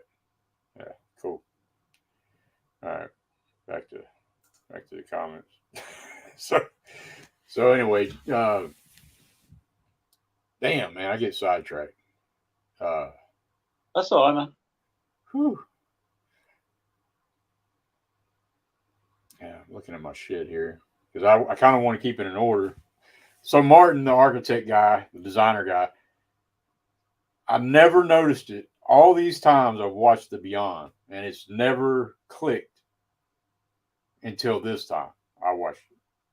So he's like, look at this strange painting, right? And then he Right. wipes the fucking cobwebs off the painting, and then the room 36 rings the bell, right? From room Yeah. 36 rings right at that moment. So, in my mind, this is just my interpretation. Y'all can say I'm wrong or whatever. I think at that moment, the gate was open. Right. Okay. At Yeah. that very moment. I've never I don't know looked what into y'all that. think, but because later on, you definitely can see it. It's that they're like, I don't want to go too far ahead, but I don't know No, what do you think on completely. that?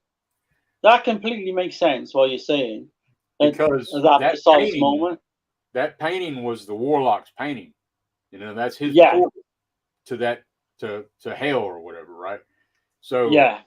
but I'm thinking back on what's said at the very beginning of the film, saying, "Woe to him who goes without knowledge," and he just Right. straight up touches that damn thing and wipes it, and it's like, and you see what happens to his ass later. So Yeah, because I didn't notice as well till this time round, which we'll yeah, come on to a bit later. But I mean, that painting is actually their fucking vision of hell at the end as well. it In is. one of the paintings, Yeah, yeah. yeah, I'd never noticed that You before. never have? And Oh shit! no, Yeah, no, yeah. That's them. Yeah, that's no his doubt. vision of fucking hell, man. I thought that was really clever. But like I Yeah, say, we'll come on to that. But that's really clever. man. Oh, excuse me. But you've got to mention a Joe the Plumber, man. Yeah, yeah. We're gonna get to him, but I just had Yeah, to bring that up, man, because so as soon as he wipes that painting, that damn room 36 bell rings, and then just clicked in my brain. I was like, this guy. Yeah, now you "Are they say in hell that the now? way. Like they just opened that Yeah, shit up, you know?" yeah, the Because way you said that now is that's definitely. Yeah, I think you're right. because Because nobody's been in this house. Well, I mean, yeah, except for Martha and Arthur. So, and I guess they wasn't playing with the painting, But I Arthur, mean, Martha. why?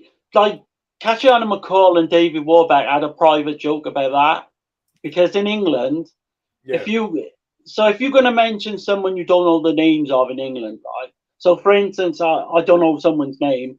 I'll say, "Oh, that Afro Mather over there," type thing, and they were just cracking up because in some of their scenes they got to say Afro Mather in the same sentence, and it yeah, just. But Fulci was like, "No, I'm keeping it in there. I'm keeping it in there." But I don't right. think he realised how funny that is In to English, definitely to right? British people. I think, yeah, Yeah, in yeah. English, period. You know, Like yeah, probably American people as well. Yeah, yeah. versus Italian. It's like, yeah, it's just Probably crazy. sounds a way different. But uh, yeah, shit, man. Yeah, I already talked about some of that, and damn, like really want to do it justice, man. I don't want to kind of slack on it. So, but yeah, they get Joe the plumber shows up, and then she's taking him down. She's like asking him, and I get this shit all the time being a tradesman. People are like, "How long is it going to take?" And I crack up every time I see Yeah, Joe yeah, Plumber say it takes as long as it takes. I was like, "Hell yeah." yeah. Of course I don't say that shit, but if I said that shit, somebody look at me crazy as hell. But They probably uh, sack you on the spot. Yeah, yeah, she takes him down to the basement, and this creepy ass woman comes out of the damn darkness with a candle, like, "I've prepared a way for Joe." Like, what the fuck? yeah. That's fucking Martha, isn't it? Yeah. And I Yeah. didn't realize as well that Arthur and Martha, basically Martha's the mother of Arthur, Okay. Yeah. which I didn't realize until I read into this time round. Yeah. Um, Yeah. She but does look that, a little yeah, older, but it kind of makes sense. That as well. Yeah. yeah, it's just so creepy as fuck, man. Like when she does that shit, and so just Joe's busting through walls and shit and checking shit out, and you get a lot of this shit in this film. You get a lot of this shit right here, face grabs, Yeah. Yeah. Uh, so yeah, yeah, he sees that J symbol thing on the wall. He's looking at this hole, and it's like all water dripping down and shit, and this hand just comes out, grabs his face, and just gouges his damn eyeball out. Yeah. And that Yeah, scene looks cheesy and all that, but it still works. It's it still looks like, cheesy, but at the same time, it's unsettling. I don't give a yeah, shit. It is yeah. for me anyway. Like I still love it, man. It's cool. Let me I think Joe the Plumber is one of the best characters in the film as well, even because he obviously comes back a little bit later on, which we'll say. But yeah, yeah. yeah, it's just such an iconic fucking character and scene. Brilliant. I mean, the way they do his death is great. Gizmo says the Beyond is great, but is still on my fourth of fifth or fifth top Fulci. if Fulci had a different producer on board, it could have been the greatest film ever. Well, okay. So Yeah, what's Gizmo's top three then? his top. Yeah. I know his top is. You know what it is, right? Fulci. Yeah, Gizmo's top Fulci film is The Devil's Honey. Oh God, yeah, I should have known. I should have known. So, Yeah, I should have known yeah, that. Gizmo says I would imagine Zombie would be up there. Maria Pia Marsala, the little redhead, has such a great face for the camera in the film. Wonder if she has good words to say about Fulci.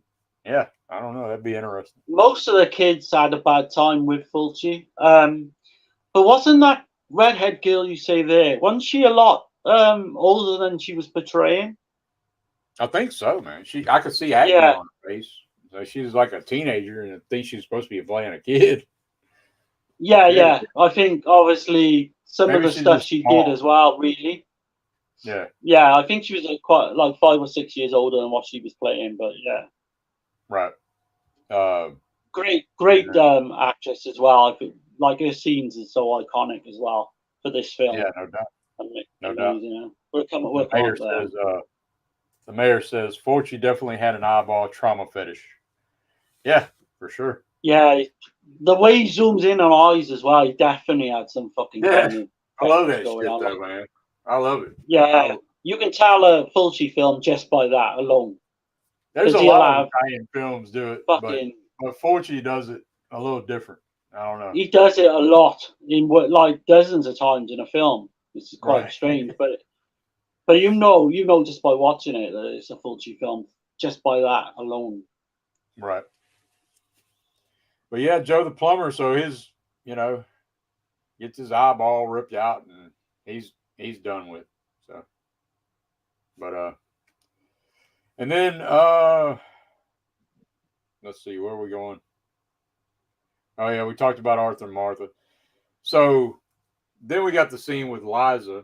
She's going across this bridge right here that y'all see, and this is the Lake Pontchartrain here in Louisiana, like going down south.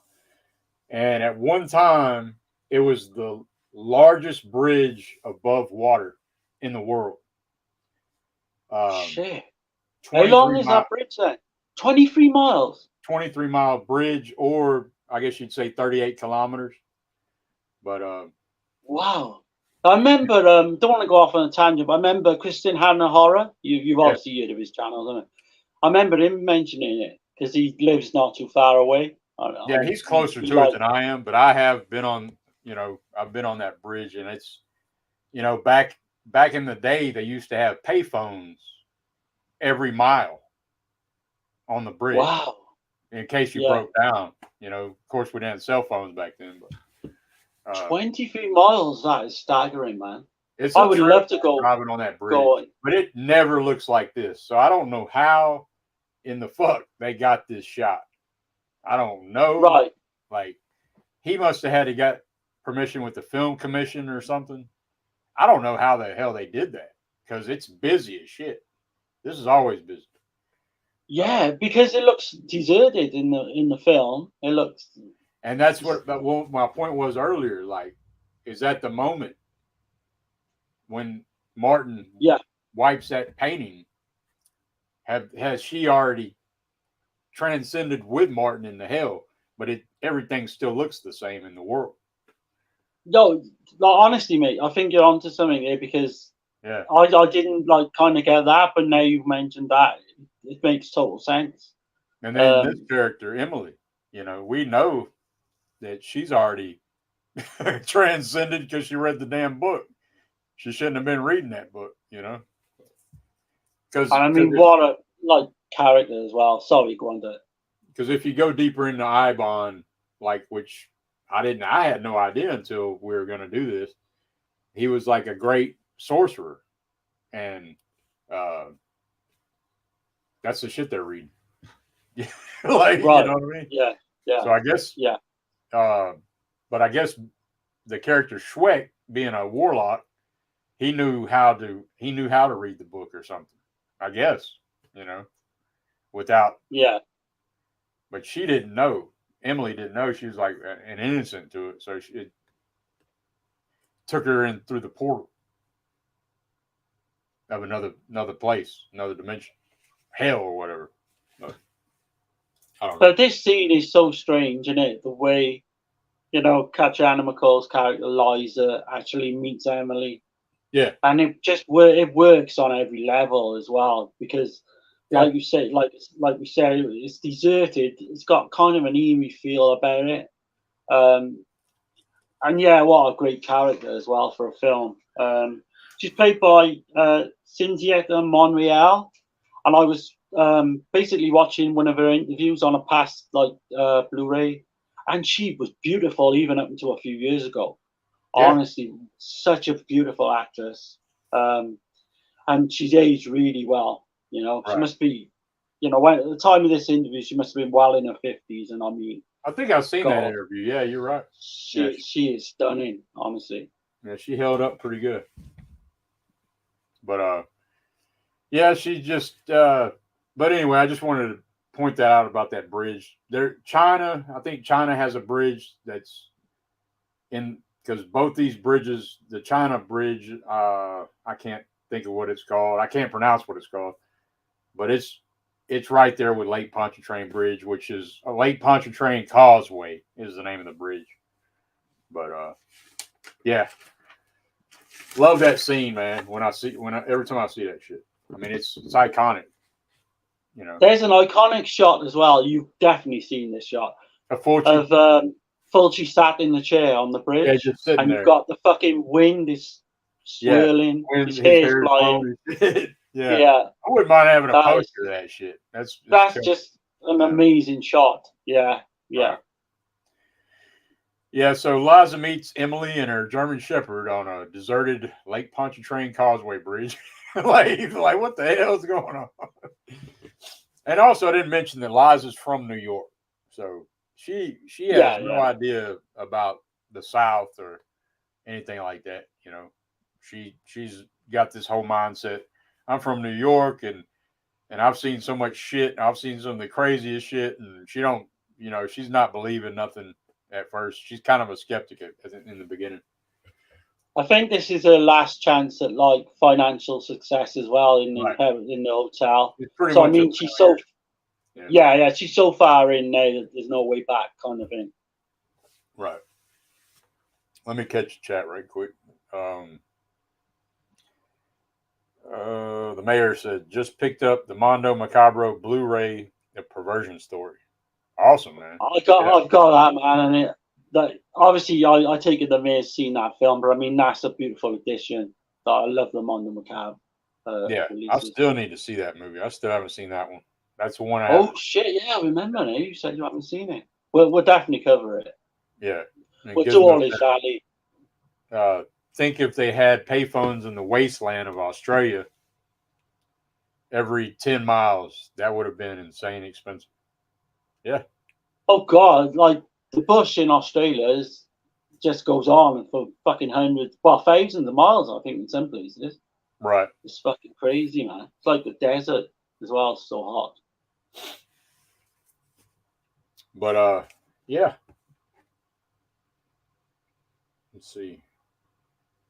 So, anyways, yeah, I got sidetracked. Sorry, y'all. So she meets up with Emily and the German Shepherd Dickie. Dickie. And and Emily's like very familiar with everything. Like she's talking to her about when they get to the hotel. Like she just gets in the car with her, right? Sure. Yeah. And then she basically just like you say, she warns her, to go back to New York. Yeah. And once they get to the hotel, she's very familiar with everything. She's blind. She's like, well, you're blind. She's like, well, I know everything about this place. So I'm like, what the fuck? What's going on here? So I'm trying to see. So then it cuts back to Martha down in the basement. And by the way, there's a lot of people say it don't make sense that there's a basement in New Orleans or Nolens. And it does. Like there are some like structures like a hotel would have a basement, like in the French Quarter, you know, Okay, yeah. because I know everything's under sea level, but in the French Quarter it's higher ground. So um, that's that's a debunked thing about the basements and not being in New Orleans, especially like a hotel. Maybe not too many houses, but a hotel more than likely would on higher ground, like in the French Quarter. I just wanted to Right. debunk that shit because I've heard a lot of people talk about it. But anyway, um, so Martha, she's trying to find Joe. She's looking for him, and I don't even know why she's trying to find Joe. Do you? But anyway, she Yeah, it's not really I don't alluded really to. go into why, but No. she finds his dead ass, you know, and she's not even like the expression on her face though when she sees Joe dead is like she's not even phased by it. No, Did you that notice that? happens a lot. You Yeah, notice that? yeah. But A then few she sees characters do that. Schweck. She sees Schweck, and she's like fucking mortified as soon as she sees his ass. You know. So it Yeah. makes me wonder about Martha and Arthur. Like, are they kind of like Emily or some shit? Because Yeah, because they came with the you, hotel, right? well, I was going to say, yeah, because she does mention, Liza does say they came with the hotel. There's no kind of way, they came all as one. Because the guy says just fucking sack them or something, doesn't he? Or just you can get rid of them or whatever. But Right. yeah, there's definitely something going on with those two characters. It doesn't tell you. I think, No, like you say, you've got to it's work it not out going to tell you. yourself. Yeah, No.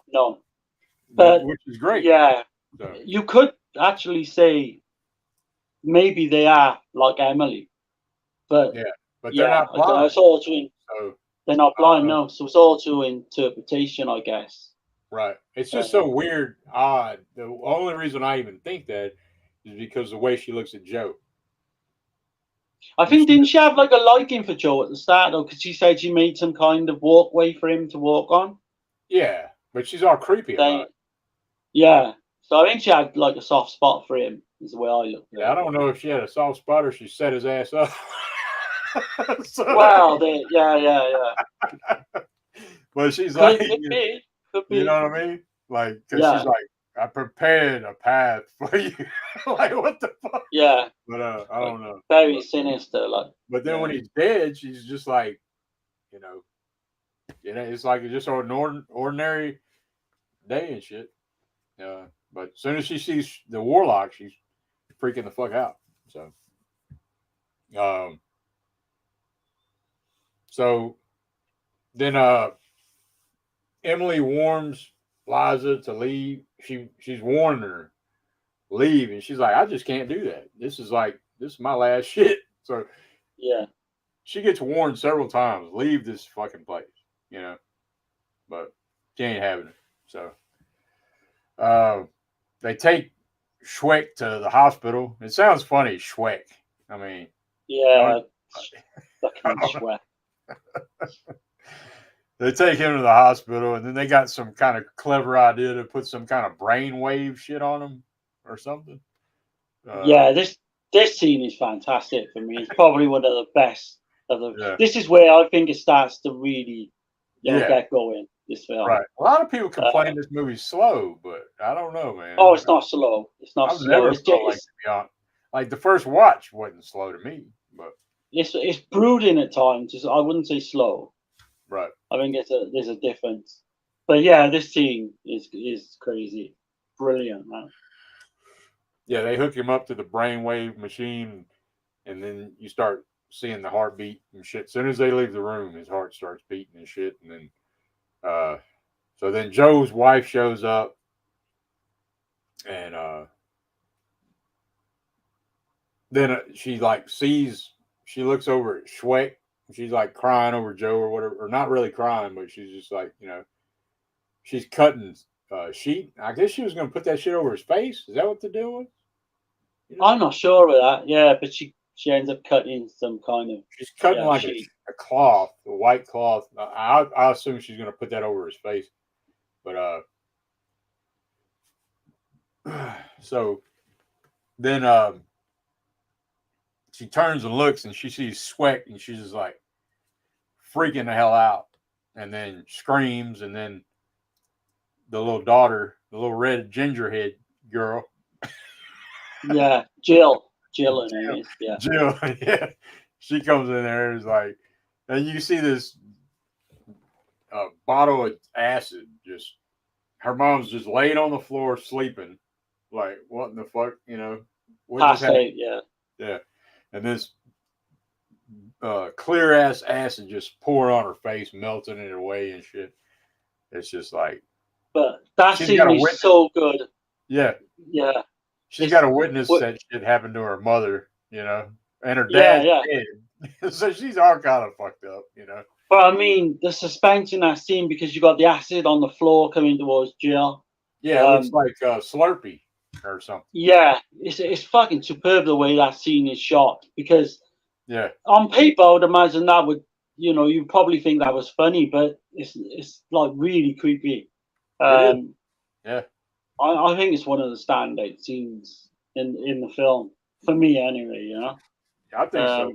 It's definitely like the soda blood shit. It looks like an icy or a Slurpee or something. You know, y'all got those over there in the UK? Yeah, we got that. But what I like in that scene as well is we see Jill, and she sees these fucking zombies, and then she starts screaming, and then the camera cuts away.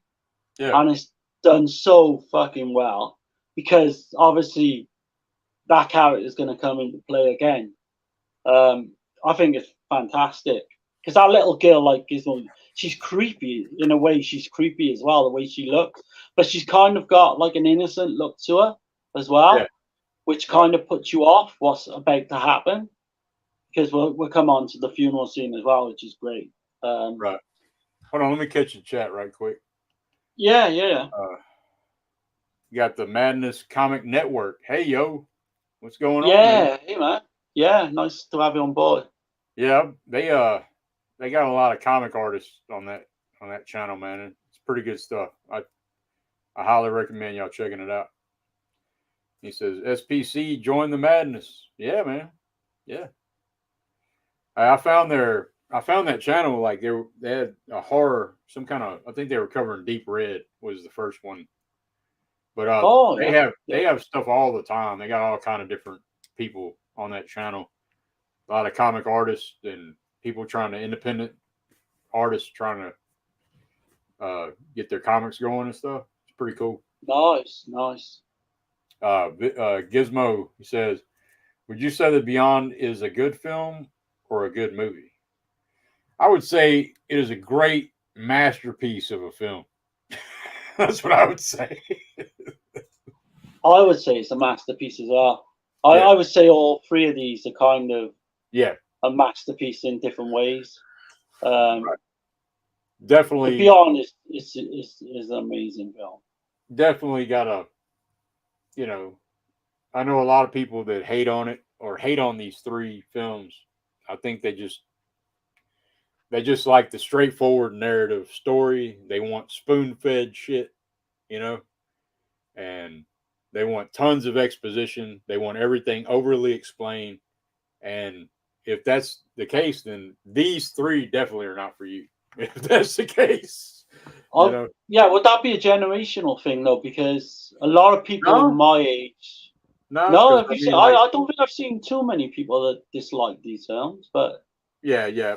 Like, as far as, like, horror fans, for sure. But, you know, I do see a lot of people that are older than me. They got to have the straightforward story, you know, too. Because I don't think there's a... Do you think there's a divide? You know? Do you think there's a divide with Romero fans and Fulci fans? Because I think we all know the guy, Alpha Romero. I think he's been on, like, Dead Pit Chats and stuff. Yeah, I've been on his channel as well. That's right. He likes both, doesn't he? His chat, yeah, he does. He's a huge, of course, he's a Romero. Like zombie fan, yeah. yeah. But I think he likes both. But yeah, I don't know whether there's a divide with some people. Maybe, you know, kind of shit I could on Fulci. definitely see it because I do prefer Fulci over Romero, and I know a lot of people would be like, "Ugh," you know, they freak out, but whatever. I do, but apart from like you say, Dawn of the Dead, I love Yeah, his. a Well, lot of not Romero's got I'm a not gonna lot of count. bangers. He does for sure. I'm not gonna count fucking Survival of the Dead and all that shit. But Yeah, and I'm Monkey's Paw, not Monkey's Paw, Monkey Shines. I remember that. It's got a little nostalgia, but it don't hold it up as good as it did when I was a kid. You know, but yeah, I but actually like there's a few ton of Land of Fulci the. films that aren't the greatest either. So you know, Yeah, without going off on a tangent, I prefer Land of the Dead to Dawn anyway. I kind of get enjoyment out of Land of the Dead. yeah, The one with Asia Argento. right. I need to watch it again actually because I've not seen I it in a haven't long seen that time. in a It just long. come, I haven't seen it since it came yeah, out. So it just come into my. Like, I've never think about that film either, and now it's just come into my mind. So yeah. I need to watch that again. But sorry, yeah, you know, No, if it's you good. want to You're carry on. good. I was just kind of like trying to get back, trying to figure out where we left off. We were I the think we're after blood mama face melt scene. Yeah. yeah. I Uh, think we're coming up to the funeral scene, anyway. right. And yeah, so after she witnesses that shit, she's already she's there already tripped out because her dad's dead, Joe the plumber. Then her mom's dead, and then not only that, then she opens the damn door and peekaboo, Yeah, like I see you. Some yeah. creepy ass looking zombie thing, and then she's taken pretty much. She's crossed over to the other side. So But the way he actually does it though, because we see her at this funeral and she's got her head down at all times, yeah, and then we got that fucking reveal with her eyes. It's just fucking brilliant, man. she's got the marble eyes. Maybe it's Yeah, Maybelline, right? right. But yeah, Maybe it's it's marble honestly, eyes. it's just so fucking creepy the way Yeah, she looks at the camera. Uh, right. I love that scene. I love anything to do with that. You know, all the scenes that girl's in is fucking great. So Emily explains that Schweck found a key to one of the seven gates to hell, and then Emily touches the painting, and then the room bell rings again. Soon as Emily touches that damn painting, Right? Yeah. it rings again, and because then damn, I'm like losing my mind She over here. find doesn't she find she finds the Book of Eben, doesn't she, in that actual room because she goes to investigate Yeah, right. what's going on. And then we see Shrek as well, whatever you call him. She goes into the bathroom part of room 36, Yeah, and she she sees says him that's what she says nailed to the. that she's from New York and she don't believe in all this crap and shit like that. And then as soon as she goes into room 36, there's like lightning and shit Yeah, going on, and Schweck's like nailed to the fucking wall. Like, nailed to the you fucking believe this wall, man. shit, bitch? Yeah, and she But sees the Book of Ebon as well, and then she goes and gets John. Then does she to go? yeah, Did John? yeah. Then Yeah, she woke up to the dirty South now. Yeah, right. especially Yeah, in Nolens, man, because it's a huge like voodoo town and shit. There's a lot of crazy shit that goes on around there, and the yeah. French culture in Nolens is I don't know. It's perfect for this movie. It's perfect setting for the film. So then I started wondering, like, well, I brought it up earlier. Is Liza a descendant of Schweck?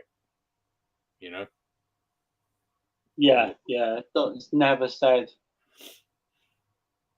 so yeah. Let's see. Then we cut to Martin. Cut to the scene of Martin in the library. He's looking for the plans of the house because he's trying to work on the house and shit.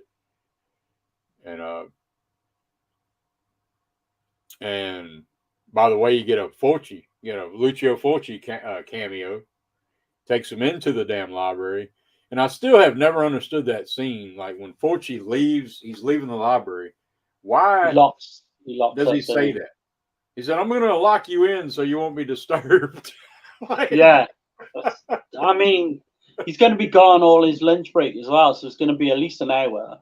Right. So I guess he just thinks that guy's going to be researching, and not want to come out there for an hour. But I wouldn't fucking want to be locked in anywhere. I wouldn't be locked in nowhere. I don't give a shit. But Especially somewhere before we get been. onto before we get onto that scene now, which we will say about the tarantulas and all that, there's a scene in the bookshop where she sees the Book of Eben.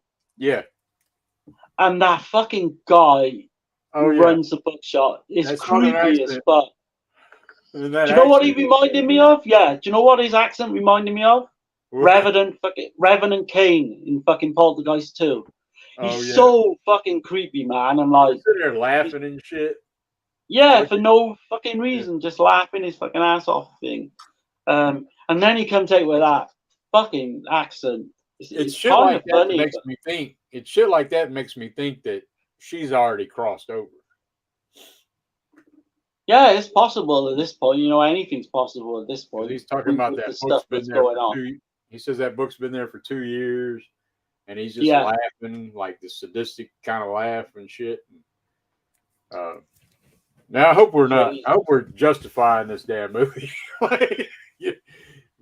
giving it justice, but it is kind of difficult to explain it.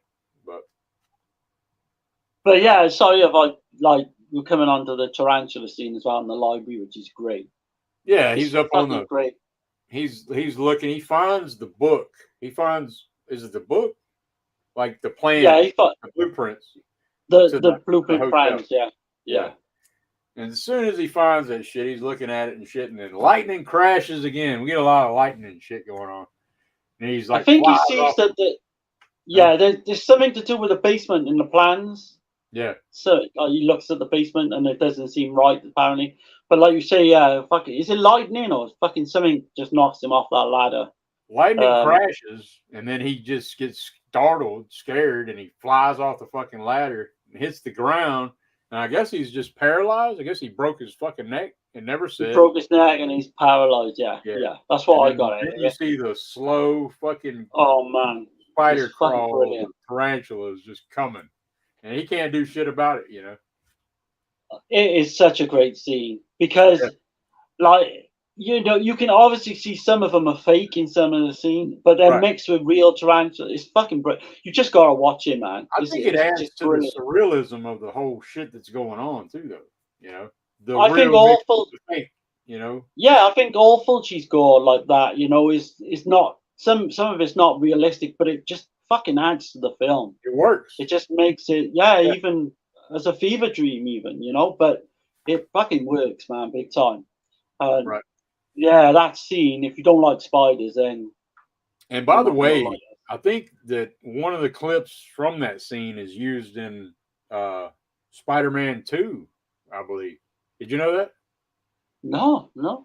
Yeah, when the spider actually bites, one of the bites, they used it for Spider-Man, Sam Raimi's Spider-Man. I thought you. They actually pulled the clip and put it in the fucking movie. Shit, I thought you was going to say cat in the brain or something.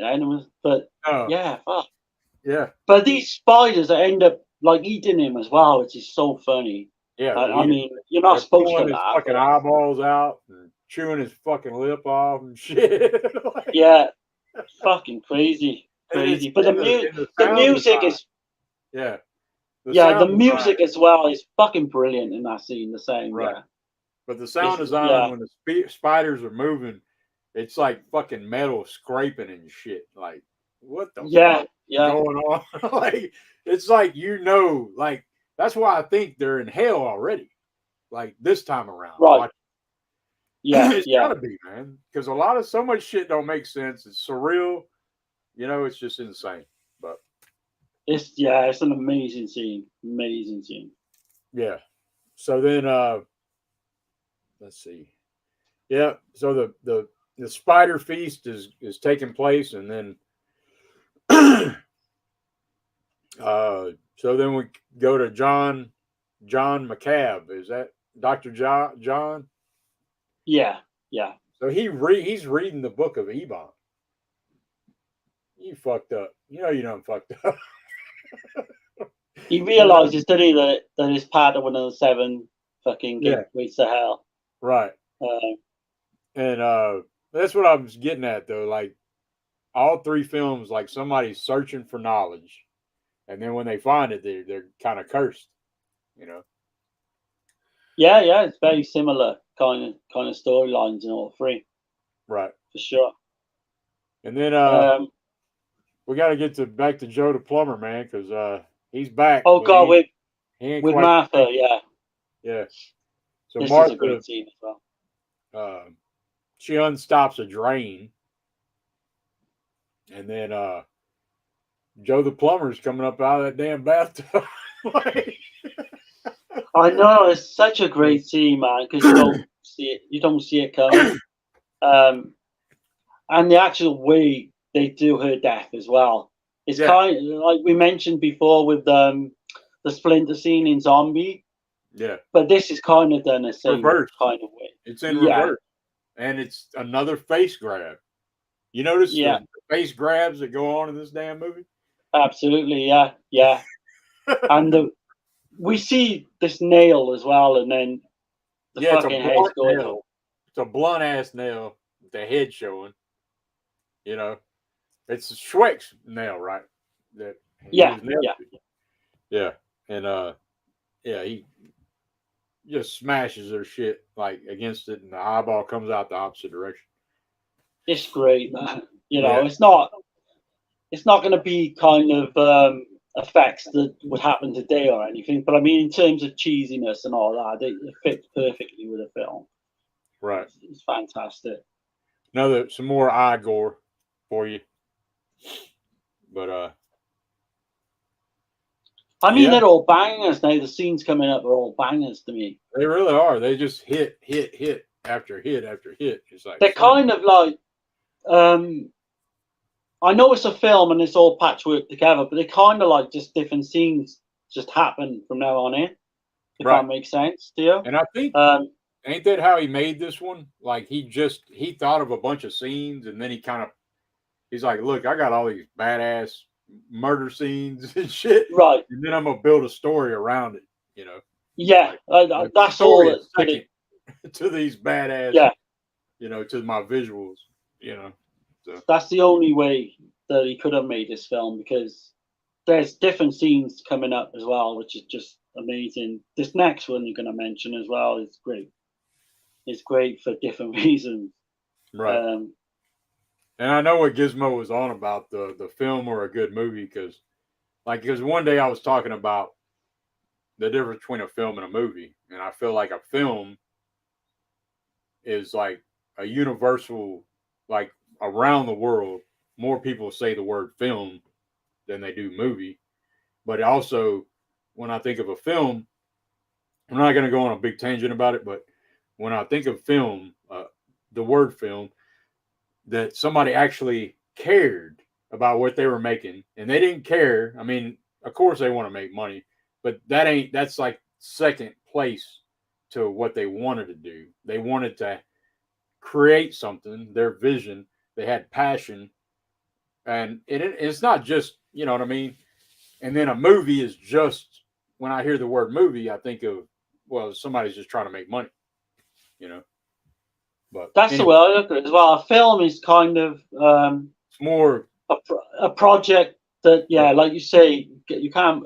But a movie is kind of, there's a movie on TV, say, just a flippant type thing, or there's a big budget movie at a theater, you know, like that's just a cash grab, like another Halloween movie or some shit, you know.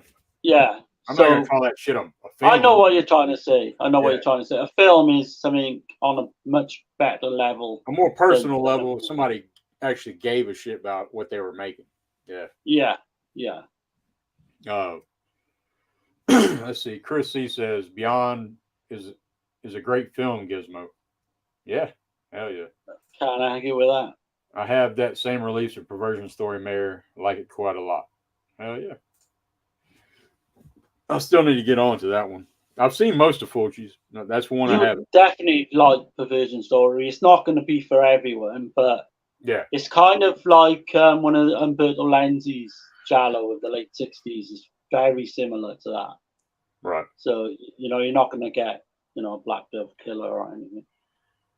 So then we're back after Martha gets her eyeball knocked out her face.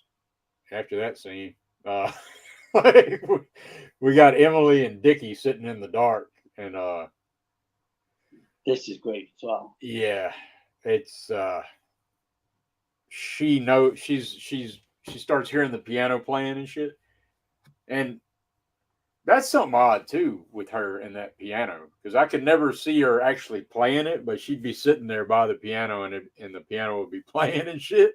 So Yeah, it's so many things that make me believe that this is already hell. Like, but maybe it's right. Yeah. purgatory. Maybe it's purgatory. Maybe it ain't hell. Maybe hell is at the very end. You know.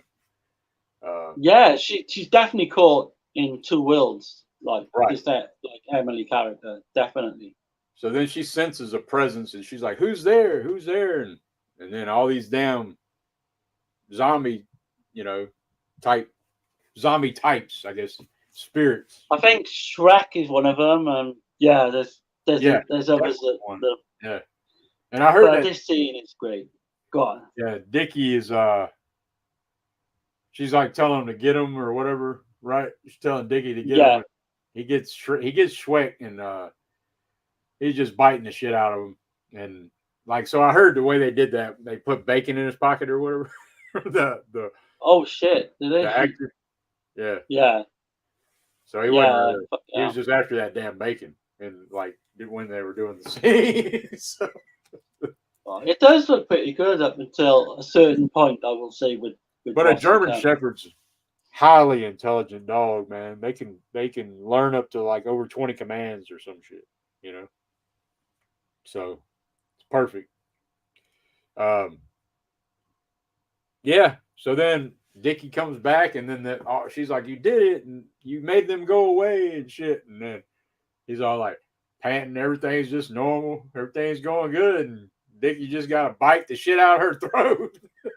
But what I got out of that is the dog's turned into a zombie itself. Yeah, he's turned, That's the he's way I look crossed at it. over. The evil has infected him, you know, or whatever. But that scene, like, because he rips her throat out, it's like intertwined with by if you look into the film a little bit more, they did it with like this dog puppet head, and it's kind of you switch from like a real dog to this dog puppet head.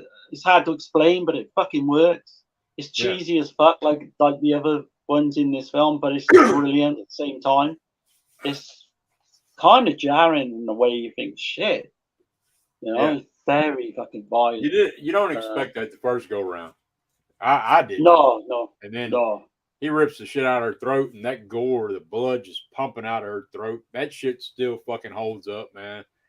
To Oh, it's great, even to anything this done day. today, to me, it does. Yeah, Maybe not the actual yeah, yeah. bite part, but the Not after. not the actual like Yeah, puppet dog as well, but I mean yeah. for the time, that's the best they could But I do can for the time. overlook the I shit. guess. Plus, or what the film's about. Like, so it kind of works for what's going on in the movie. You know. Yeah, but it's almost like a dream anyway, so it doesn't Right. really matter if the dog doesn't look great, to Yeah, it's me definitely anyway. a nightmare from hell. So, and then Dickie rips her Yeah, damn ear off. He's got to chew on some of that shit too. So it's it's done pretty. really well, It like is, and yeah, the acting's great. She she she she pulled it off. She made me a believer. Put it that way. she's a really good actress. Yeah, Um, but yeah, let's see where we get. Yeah. So then Liza, she's down in the basement. I don't remember why. I know she's walking across that platform, and then Arthur's ass pops out on her and attacks her. You know, and I don't know why I have this down here, but it comes at a point, like it must be right after that scene. It says, "And you will face the sea of darkness, and all therein that may be explored." Right, it might be a quote. It's a quote, but it's got to be a part of the film. Like, are they reading the book of Ibon? It's got to be. Yeah, probably. Yeah. Yeah. Yeah, they are. Yeah.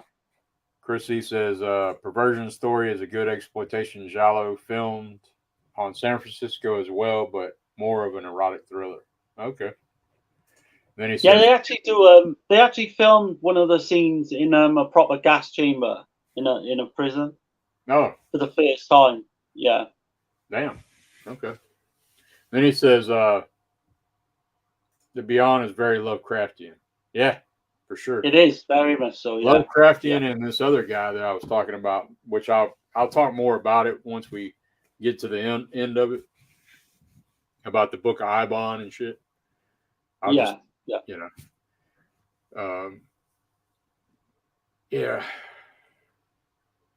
Damn.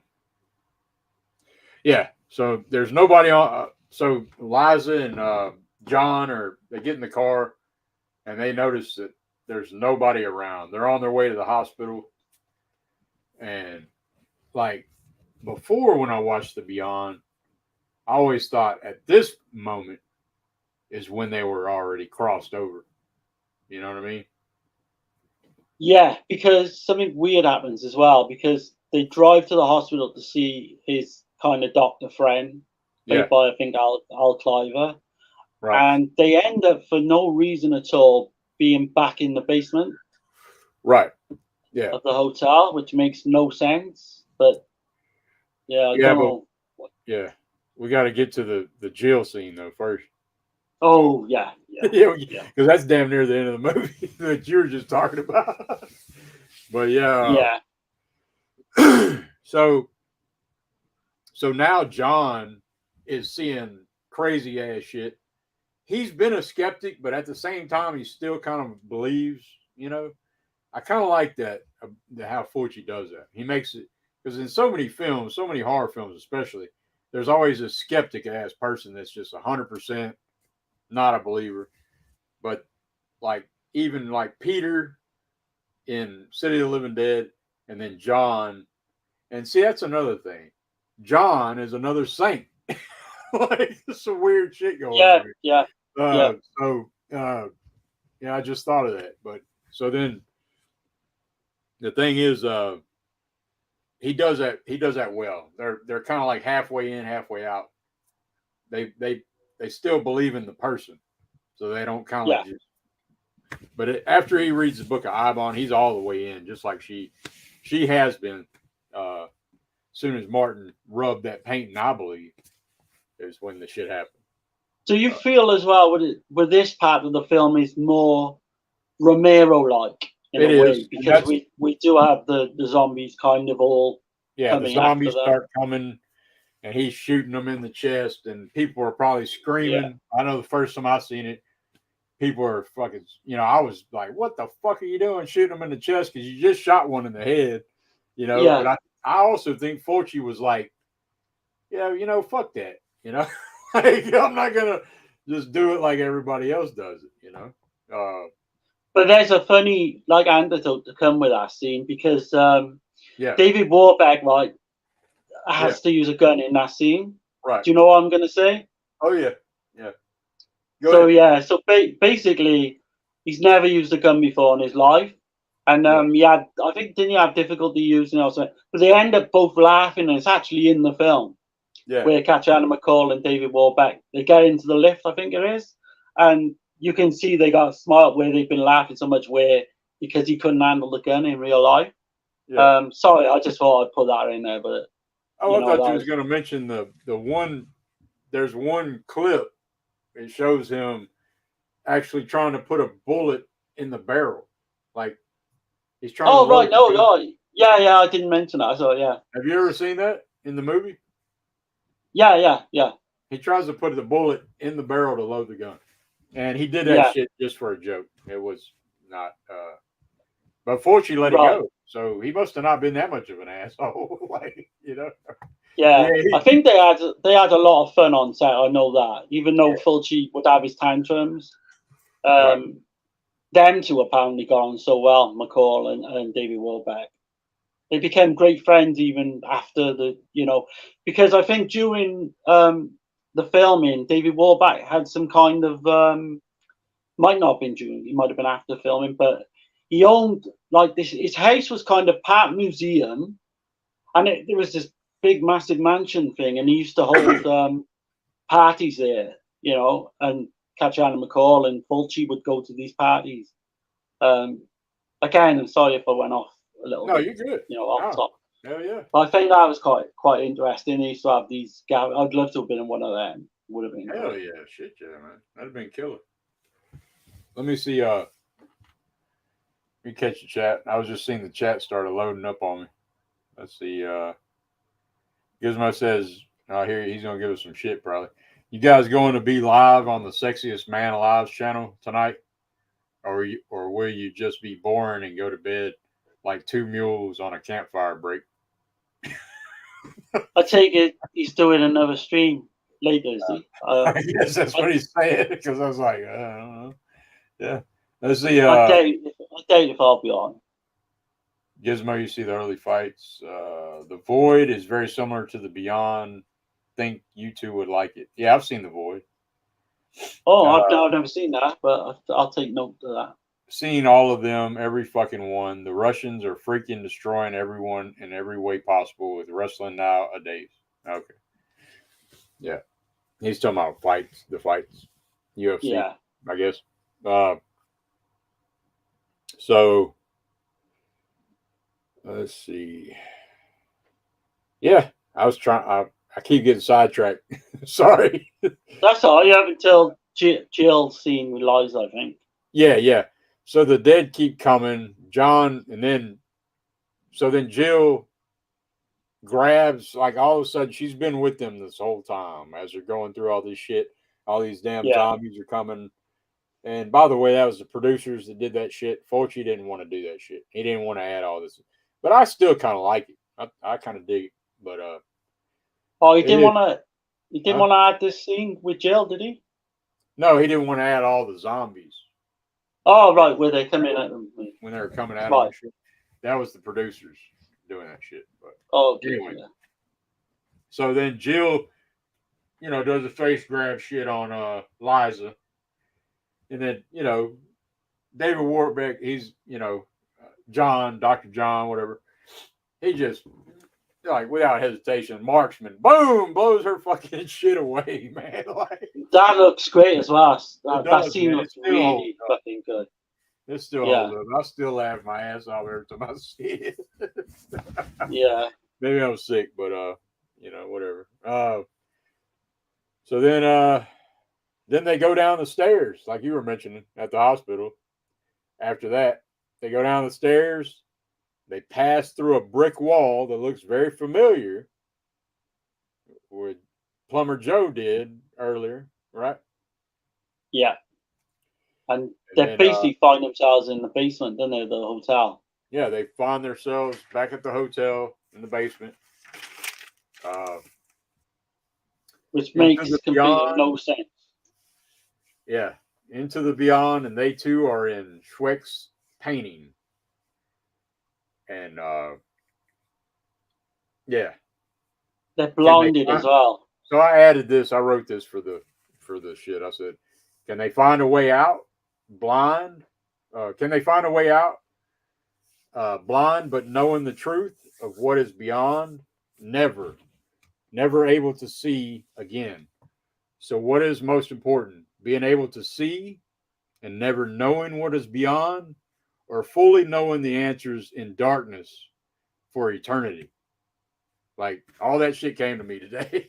Shit, that's some deep shit there. Yeah, man. So but knowing everything, knowing all the fucking answers, and being blind as fuck. Like, It's never like. What do you think as well with the ending? Are they obviously they're supposed to have gone to hell, yeah? But are they yeah, in purgatory like Emily was, or are it's like they? a purgatory hell, but it's like another So they are dimension. eventually going to turn into zombies. Then I take it. I guess so, or they're gonna be like Emily because she found a way out, or did she? Yeah, Or did she? but Because this is where, because yeah, it is this is hell, where, you right? know, and But everybody's hell is different. Everybody's version of hell is different.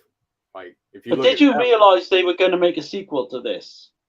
No, I don't know. I didn't know that. Yeah, back in 1997, Katjana McCall was asked to make a sequel to the Beyond, obviously the Beyond 2.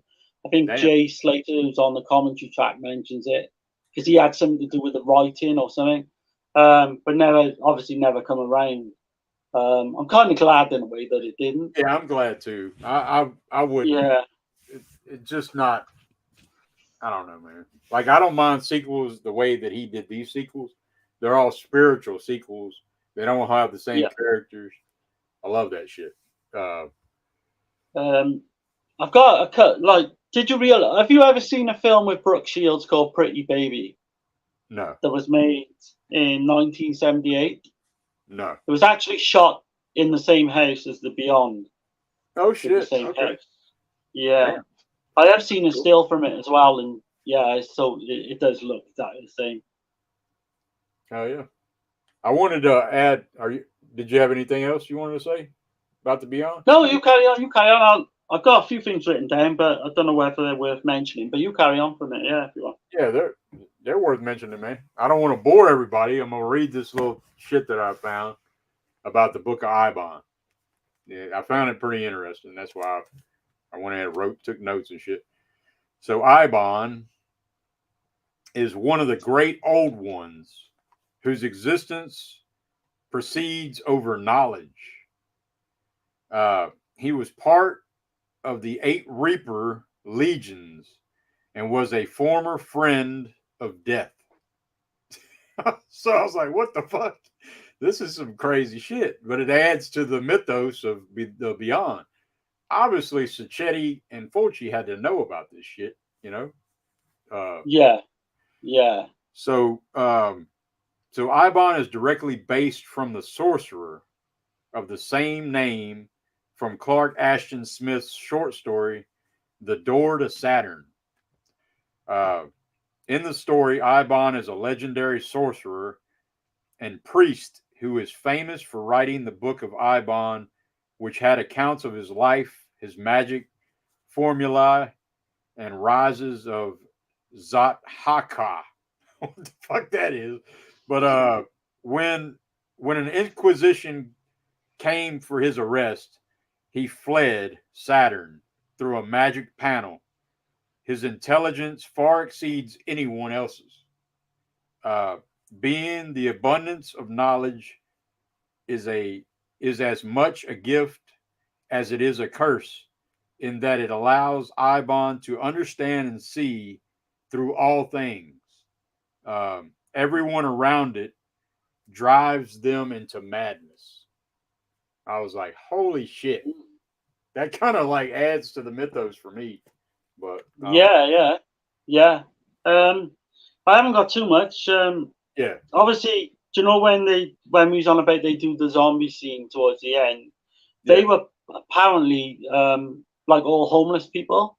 They picked up off the street and like decided like they'll feed them if they've done these scenes. Yeah, that's what I heard. They'd give them booze and hey, you need a bicycle. I don't know Yeah, how they yeah. did shit. I know it's kind of Um, wrong. That's wrong to say it. Cat, it's like Katjana McCall was never thought these films would ever see the light of day in England or America. She Yeah. kind of did them just thinking, that no one will ever see them. And she said basically Quentin Tarantino, going back like 20 years ago, his interest in these films kind of like shot them up to. Plus, like the internet was coming out as well. Yeah, I think like Um, 97. or 98, right? Tarantino was Yeah, talking about the Beyond and yeah. uh, When no right, one was mentioning this shit at all, you know. yeah. But Um, he worked at a video store. Tarantino did. that's right, yeah, because he does that podcast, and he going through old VHS Yeah. titles they used to So have. he knew he had like a much bigger catalog of films versus other people. You know what I mean? So Yeah, yeah. So the last thing I got was I don't know if you know this actually, but Luciano Martino offered Lamberto Bava the job to direct this, oh which he shit, I passed. didn't know that. Yeah, Yeah, he obviously passed on, and then they got Fulci, obviously, which I'm glad they did. I am So as too. much as I Yeah, like that, Lamberto Bava, but he's got no style of fucking Fulci at all. So, he has no but like. yeah, It's nothing compared to like. oh I god, yeah. can't say that about Demons. That's Demons is more like his speed, but the Beyond is a more yeah, definitely Fulci. I can't even imagine Argento trying to do the Beyond. Oh You know, no, no, just like no, I I don't couldn't, think. just like I couldn't imagine Fulci trying to do fucking Suspiria or Tenebrae or something. You know what I mean? It just don't work that way. But Yeah, yeah, yeah. maybe it's just because that's the way it is. But I don't know. But yeah, man. Damn, I gotta take another break, man, for a second. That's all right, man. That's all right. uh, do you need to? Okay. You need to go too, or uh, Um, no, I'm not. I should be all right. you good? Yeah, yeah. Okay, I'll be right back, man. But if you Okay. need to go, I can hang out for a minute. No, I'm fine. I'll be all right. Okay, I'll catch the chat right quick. Let's see. K Man says, "Hey everyone, please hit and like that sub for both of Hey, these hey, cats." Yeah, K Man, appreciate it, man. Uh, yeah, everybody's saying, "Hey, okay, cool." Sorry, I'll be right back, y'all. that's all right.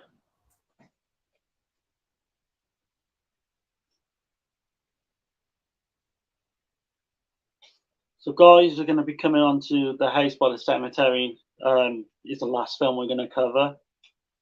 Again, I don't know, if you got any thoughts on the film or anything, just put it in the comments below. This for me is by far the best film out of the three. I mean, I love this. So I pretty much, I would say I watch this gotta be what 2 or 3 times a year. Definitely a Halloween every year. Um, and it's probably my second favorite Fulci film of all time, behind Don't Torture a Duckling. Some of the stuff in this film, which we'll come on to, man, but it's so well written. It's got different kind of angles to it. There's like a lot of depth to it. You could come up with like 5 different conclusions, 5 different people towards the end. And there's unexplainable shit as well that goes on in this film that hopefully me and Dirk will kind of, show you our views and that. Trying to think if I can show off. So I don't know if any of you guys watching are big readers, but we've got Splintered Visions, Lucio Fulci and his films with Troy Howarth. I mean, that's highly recommended, that book. But the actual kind of granddaddy of them all, I would say, is this fucking monster hardback book, Beyond Terror. It's by Stephen Thrower, the films of Lucio Fulci. I mean, this fucking thing weighs a ton. Hell yeah. But that's kind of the Fulci Bible, if ever you want one. That is, yeah, no doubt. Let's see. I got a few comments here. Let's see. Gizmo says we'll watch the last slasher from the VS box now. Yeah, Yeah, he watched Moonstalker, I know, the other night. yeah. I And I got think he Moons. kind of I need to get on those like too, the homegrown horrors. But I got all these other damn films I got to watch. So Yeah, to I see was thinking we was gonna do a stream, but yeah. we But now need to. Gizmo's already watched them. We We could need to do, do yeah. that. He'll watch them again. He'll be all Gizmo right. likes House the best Yeah. as well, which is good. I also like House the best, Darren. Oh, really?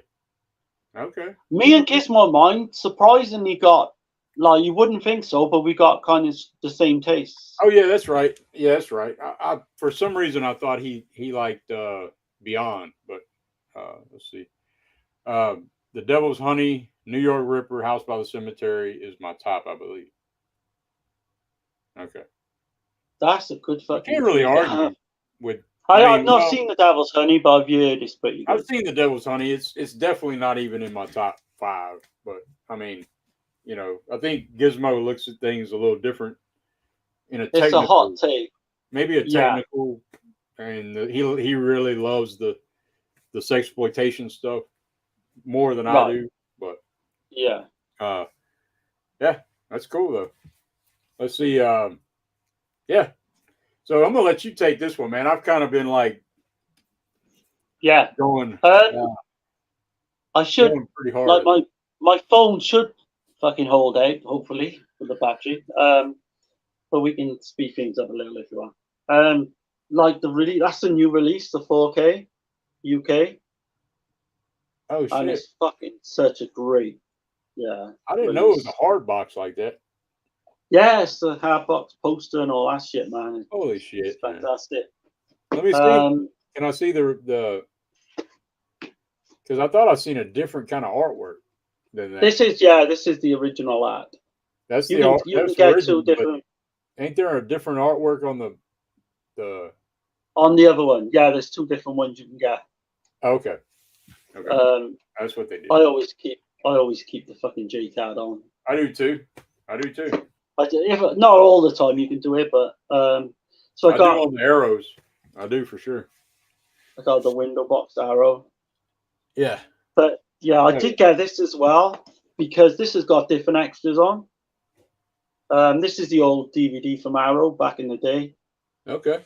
Oh, It's yeah. got completely different extras. It's got the poster and all that shit. So I'm a That's massive, as Dirk knows, I'm a massive mark for this film. yeah, Got man. inside. This is his favorite. This is your favorite Fulci? Second favorite Fulci, but Yeah, second. Yeah, maybe my favorite sometimes. You and know, that's the one I got. I love the artwork on that. That's the one I didn't get, the Blue Underground one. I should have Yeah, got. I don't got the slip, but whatever. I think a lot of the extras are the same in the Arrow 4K. It plays the So same. Uh, I probably will end up getting that damn arrow. Now that you showed me that shit. I'll say to you, man, if you're gonna get it, because it's only 30 UK pounds. I would say get it now, man, because it will sell out soon. Yeah, it's If it's skyrocket. not already sold out, get it early. Yeah, I need to jump on that shit because I still love the film. I just out of these three, it's just my, you know, No, that's totally understandable. But so yeah, we're gonna come on to Haste by the Cemetery, 1981.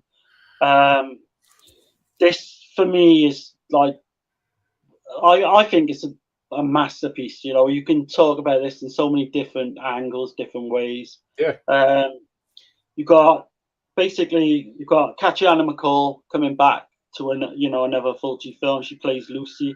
You got Paolo Malco. The stars in this film just keep coming. You got Giovanni Frazi who plays Bob, the annoying little boy. Daniela Dori is back. You've got Dagmar Lysander, who's the Giallo Queen from the yeah, 60s. You've got the little girl as well, Silvia Colatina, who plays May. yeah. And again, we'll come into that, because there's some interesting points to say on that. I And got of course, a whole different take at the end. So yeah, you probably got a different take than me then. Yeah. I got a whole different take from this last watch again. So Right. Oh, when we get to the I end of can't the wait. movie, when we get to the end of the Yeah. movie, I'll tell you what it is. It's fucking I can't crazy. wait. Yeah, I can't wait to hear that. Actually, we got Anya Peroni who plays Anne. She played one of the third mothers in Inferno, and she was Okay. in Tenebrae as a Yeah. shoplifter. Yep.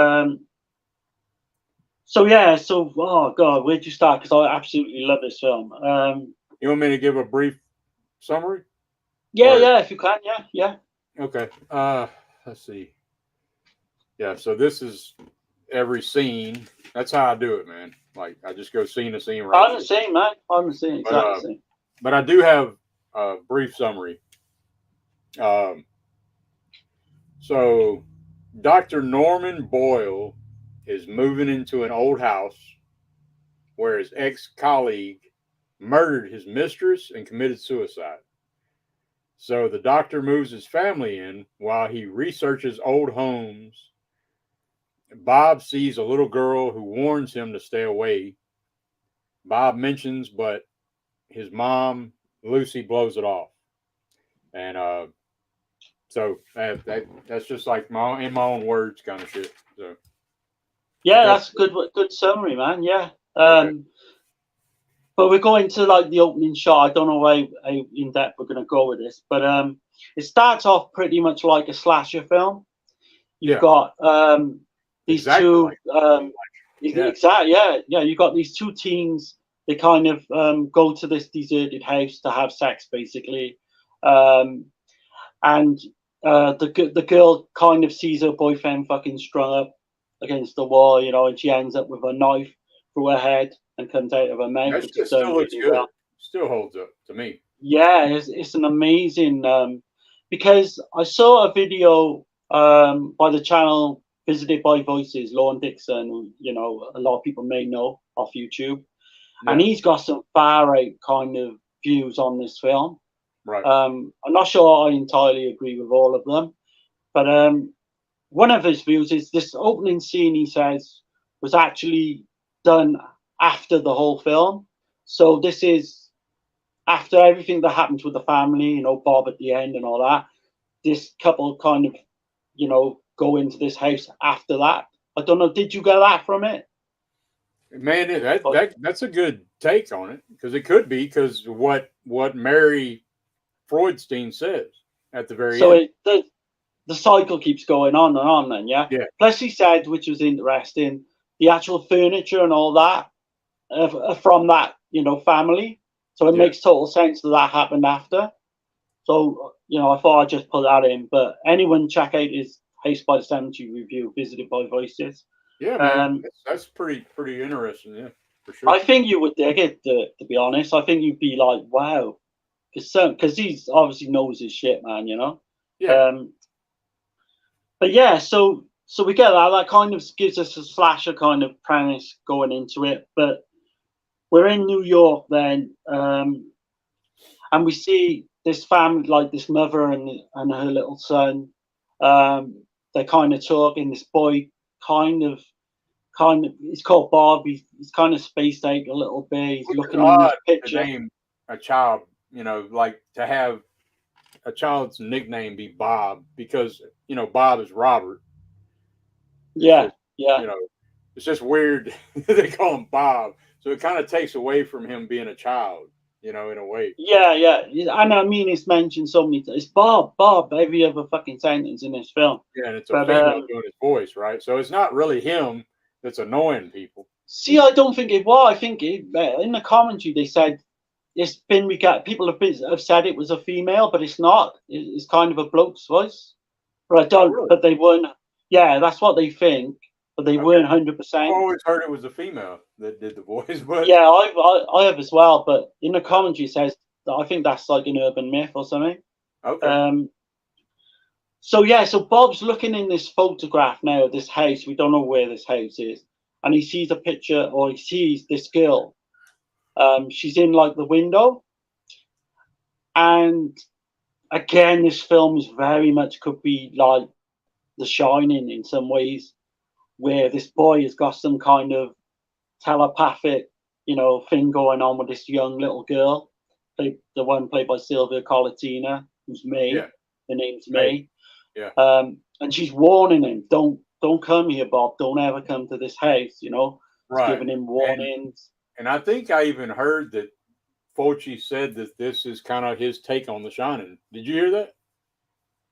Yeah, I don't know how much 100%. You know, that people put into that, but I have heard a rumor that he says something like he really appreciates Kubrick's The Shining, but he felt like his film was darker.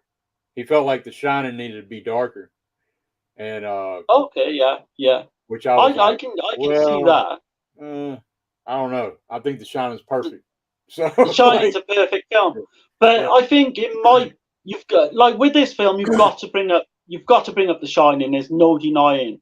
No. But I think it's kind of an injustice to say that this film is like a Shining knockoff or anything like that, because he completely does his own thing with it. Fulci was kind of like giving a head nod to Kubrick, but he did his own thing Yeah. for sure. Because oh god, yeah, in House by the Cemetery, there's way much more gore, than The Shining. That was another thing he said, that there wasn't enough dark gore or anything in The Shining. But I don't know. I think The Shining works. I think this film works too. But yeah. So yeah, you've got to basically take that into consideration. The two films have got certain elements, but so the guy, the father to this family, he's doing kind of research into this guy called Peterson, who ended up killing his mistress, but he was researching some kind of subject. At this point, we don't know what he was researching. Right. So basically, he comes in, and they've got to move, to this house, or to totally different part of America, where he's going to basically take up this guy's research and find out what was going on there. Right. And early on, then we move into this house. They move into this house. And this kind of psychic thing going back and forth with this little girl, Bob ends up seeing her in like this small kind of town when they leave him in the car, and he's playing. They're in Boston, right? At this point, Boston, yeah. And then that's another great scene as well, because you've got May, the little girl. We don't know at this point if she's like. Yeah, you don't know what she is. There's something weird going on. But it's definitely something weird. You can work out maybe she's a ghost of some kind. Yeah. But again, she's warning him back and forth, warning him, don't come. But we see this kind of fucking dummy shop window. Yeah. And we see we definitely see a character, that's going to come just into like the film. dummy. Yeah. Yeah. And this dummy basically has her head fucking come off. But it's so it's just done so well, I think. And to come to think of it, like the scene with May when she's screaming, she's like, yeah, that shot, the way it looks just like Danny from The Shining. Yeah. Some of the comparisons is fucking amazing. I've never really thought about that before until just now. Damn, that's crazy. And definitely the psychic fucking element as well with the boy. Yeah, the psychic element, yeah, for sure. And you got, I know it's not a hotel, but I mean, they're kind of holed up in this place where, there's a lot of big ass house. It could damn well be a hotel. Shit. Yeah. This place is creepy as fuck, man, as well. I love the design. But like you say, they move in elements to it. Some creepy scene, shots of the house. It's kind of like a character in the film. It's like the Psycho House to me. It's a massive character to the film. Right. But we kind of get the impression as well that the mother has gone through some kind of I don't know, like mental breakdown or something. You know? Definitely get that. And that again, maybe Norman. His name is Norman too. Yeah, Norman. Yeah. So like he keeps like being real sensitive to her, like almost like he's got kid gloves on. The way he treats her, So you can tell that there's something definitely going on with her mental condition. Yeah. But so he's in doing research now. Norman kind of finds out that something to do with like Freudstein, because he gets this empty kind of file, Yeah. And we hear these fucking agonizing kind of fucking whimpering tones throughout the film. It's Because we crying, think it's whimpering Bob. like a child. Yeah. Yeah, I don't know about you, but I thought it was Bob at first. And then we Yeah. realized, That's what it makes you think. Yeah. For yeah, sure. because in one scene, Bob's actually asleep and we know it's not him as well, which is Yeah. kind of Norman goes to creepy. check and he sees Bob's asleep. Yeah. But I got to get your take on this. When we first see the babysitter, Anna Peroni, you know, the girl I mentioned with the dummy head at the start, Yeah. his look towards her, how did you read? What did you read into that? Okay. Now the Do you think they knew seen each other before, or? first time I seen the movie, I thought that they had some shit going on between them, like some kind of an And affair, me, yeah, you know. and me, yeah. But now, after multiple rewatches, I just think she's fucking weird. I just think she's a weirdo. I really do. Okay, Like, she was sent from, and see, I had missed that too. So she was sent from Mrs. Gittleson. Is that her name? yeah, yeah, She was sent from Mrs. Gittleson to Lagma Alessandra. watch Bob. But then Mrs. Gittleson even talks to Norman. This is where it gets confusing though, because she talks to Norman at a part in the a scene, and she's like, "Well, you've been here before," and he's like, "No," but then it looks like he's like guilty almost, but then Yeah, he's like confused look too. So it's very confusing with that shit.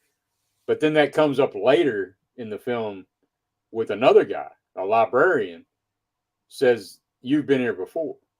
But yeah, that's kind of like a take on from The Shining, right? yeah, yeah. Because I think it's mentioned that he's been there before, but with like a daughter and not a son. Yeah, daughter. Um, Yeah, yep, but Lorne's got a real interest in. He thinks that she's actually a ghost. The babysitter's actually a ghost, yeah. which I don't know. I don't know how that would work.